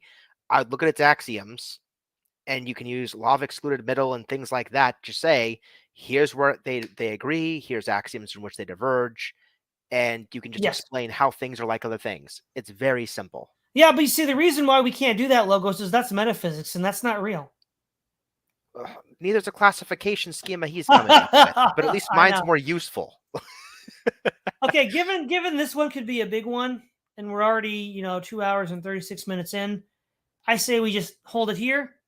We'll give some thoughts about what we've read and wrap it up, because this could be another 20, 30 minutes. Easily, yeah. Easily, given the way we go, right? Could easily be that. So what I'll say is, Schrodinger's X is going to be the new running gag of this whole series. We have to thank you for that, Logos. That's a really, but it's so true. We've got how many Schrodingers do we have? Schrodinger's democracy, Schrodinger's chimp, Schrodinger's formalism, Schrodinger's metaphysics, because it's metaphysics until it isn't, right? Right. Schrodinger's morality, right? We can't talk about morality just is, but we also can't have a world in which there's no morality. So we're like half a dozen Schrodingers, right? Right. And then you've also got like Schrodinger's security, right? Like we've got Schrodinger's finagle. Basically, yeah. Like, when is a government secure? Well, it's secure when it's good for Moldbug's position, and it's not secure when it's suspiciously like Moldbug's position, but he wants to explain how it leads to really bad outcomes, despite being the kind of government he seems to be advocating for. It's what seems to be happening. Well, I mean, again, what we saw was that FDR's, New Deal society was phenargland. He said it was. He said it was. So, what's really interesting? It must be really nice to be able to build a worldview, Logos, without any reference to the real world. Yeah. Well, I mean, it's referring to the real world. I mean, the things in it, he refers to Mustache Man, he refers to FDR, he refers to libertarians, he refers to objects in the world, but not directly. I think in Yeah, your language, it'd be like a level 1 simulation or something. So it's not the real world, it's like one simulation higher than that. yeah. But in other regards, when you get to all this, like, ashram tier, mantras of like libertarian theory, Hmm. that is completely, that's like a level 3 simulation. It's not, it's hiding what's there, anything Yep, real. it is. Yep. Because, I mean, again, the fact that, I mean, I know I used to be persuaded because of the inner consistency and logic, at least superficially, of a lot of these libertarian theorems. But like the more you look at it, the more you realize it's okay. It's inexplicable how it got to be so popular if you assume people are rational actors. Correct. It's completely explainable if you view this as boomer cons and trad cons and libertarians defending their class interests as the petite bourgeoisie, giving them themselves, well, to cycle back to Moldbug, that sort of like imperial narrative structure that allows them to claudictically pick this thing up and use it for their defense. Yeah. Well, that's exactly right. This is why I'm really, really black pilled on libertarian theories. I don't think people are inherently rational. That's why I said the true black pill is pragmatism. Like Moldbug can talk a big game all he wants about, how he rejects the status quo and blah blah blah blah blah. But it's just like, I don't know, man. Read Veblen, bite the pragmatist bullet, realize that people are inherently political, inherently moralistic, get a lot of stuff revealed is kind of like revealed through society that they just don't question. Moldbug himself is a victim of this. I think the guy was raised libertarian or libertarian adjacent. It just seems that way, given how unquestionably he tries to like blend this in with catastrophic results. Um, Well, the other thing too is, we know that libertarians aren't rational. I've debated them on 3 occasions, and to quote Plantinga, there's never been any defeater to my defeater, and yet they still hold to those positions. yeah, Okay, like what more is there to say, Logos? I mean, if reason works, if we're all rational, they should have rationally accepted my conclusions because they provided no defeaters. yeah. It looks like Hume is right again. Passions are the elephant. Oh boy. Oh boy. Okay, so Logos, your thoughts on today's stream? What's the takeaway from Moldbug today? Nothing new, unfortunately. We got no clarification as to how his system works. All the problems are still problems. He kind of doubled down on the problems again. Um, Actually, it's just worse. It's just worse. He did that whole finagle article about like democracy. What do you call that? Popularocracy or something? And it was just Yeah. unclear. Was he building a formalist system because like all the power loved the ruler and therefore the ruler could uh have his power secured by the masses that love them, or was he trying to critique like the current system that we have now? It wasn't clear because his philosophy is so muddled. I can't tell whether he even loves or hates the system he was trying to construct. Um, and then he tried to build like that finagle society. It's like, suppose you find a super powerful ring, but we'll totally make it realistic, bros. It's like, well, if you're trying to make it realistic, why do you do this ring? Why don't we just go back to Plato's Republic and just start with the idea that, hey, people like to make and build things, but they also don't want their crap stolen. So let's negotiate how that's going to happen. Oh, I know why he can't do that, because it's pluralistic and it's ground up rather than top down. And he has to find some way to finagle a top down situation that makes a top down look good, because his whole view is this formalistic idea of top down authority. Well, So but you know what though? That actually technically makes Moldbug a leftist, because if we read Edmund Burke's Discourses on the French Revolution, he says that all political science is a posteriori. yeah. So the conservative uses empirical methods, the right winger uses empirical methods to form commonwealths, whereas the leftist uses a priori. So that means libertarians are leftists. But that can't be, because those people are idealists, and he taught he is the anti-idealist. He will tell you so himself. Well, the other thing that we learned, okay, now there's I'm going to give it the strong and the weak formulation, right? The first law of Moldbug. Whatever Moldbug says he's going to do, it's actually the opposite. Now, that's my strong articulation. Logos is more moderate articulation. Is what Moldbug says he's going to do isn't always what he's going to do. Yeah, you can't assume he's done it just because he says he's done it. True. And then the other thing is, this is actually, I think, going to come back to my earlier claim that he was a Stirnerite, right?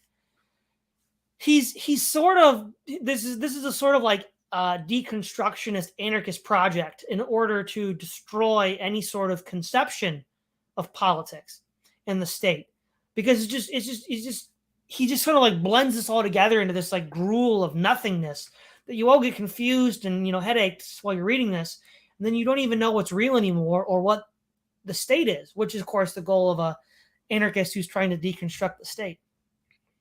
Oh, the judiciary. While we're on the topic of trying to discredit the state, oh my goodness, Schrodinger's judiciary. It exists when libertarians want to arbitrate their problems, but it gives unlimited state power when it's something, representing a system he doesn't like.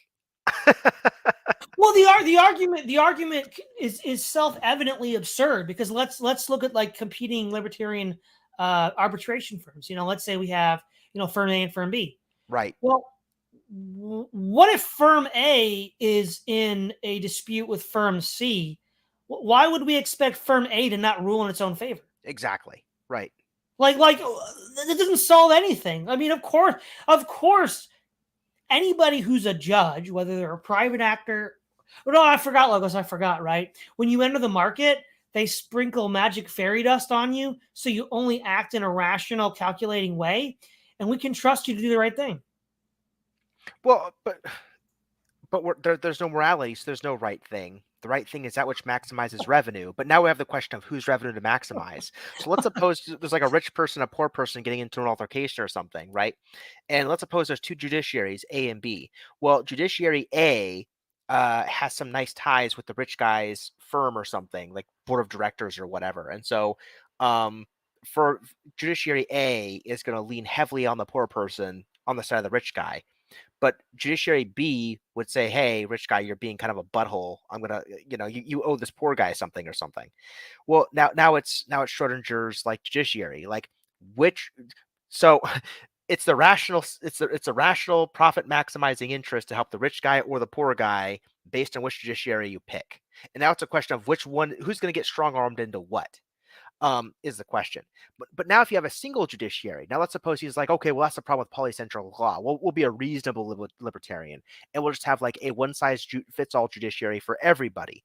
But the second you have a one-size-fits-all judiciary for everybody, then we get back to his reason about why it can't work, because if the judiciary has all the power, then the law is just whatever the judiciary says it is. But what you have to have is you have to have confidence in the law. You have to know whose property is whose. You have to know how things are going to shake out. But if you have a judiciary that can kind of define its own power, then you're done. So the point of polycentric law is to put a check or balance on a judiciary to say, like, if the judiciary tries to like play too fast and loose, polycentric judiciaries can be like, well, you'll know how things are going to shake out with us. The problem with that is, well, because we know how things will shake out with A and how things will shake out with B, we'll use the one we want to use based on how things shake out. So different parties will want to use different judiciaries. So that's untenable. But you forgot one other thing, Logos. I probably did. What? Go ahead. Well, the other thing that you forgot was we also can't have a society where there's no moral norms. Exactly. That's what I said earlier. Yeah. So all that matters is revenue maximization. And that's why I said whose revenue are we maximizing? That should be a moral question. But now it's just going to be a function of which judiciary we use.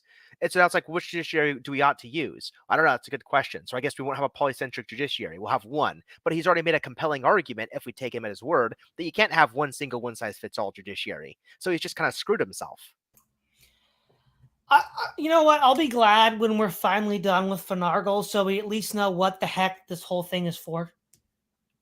I think we'll be done with finagle and still not know what this whole thing is for. That's my prediction. True.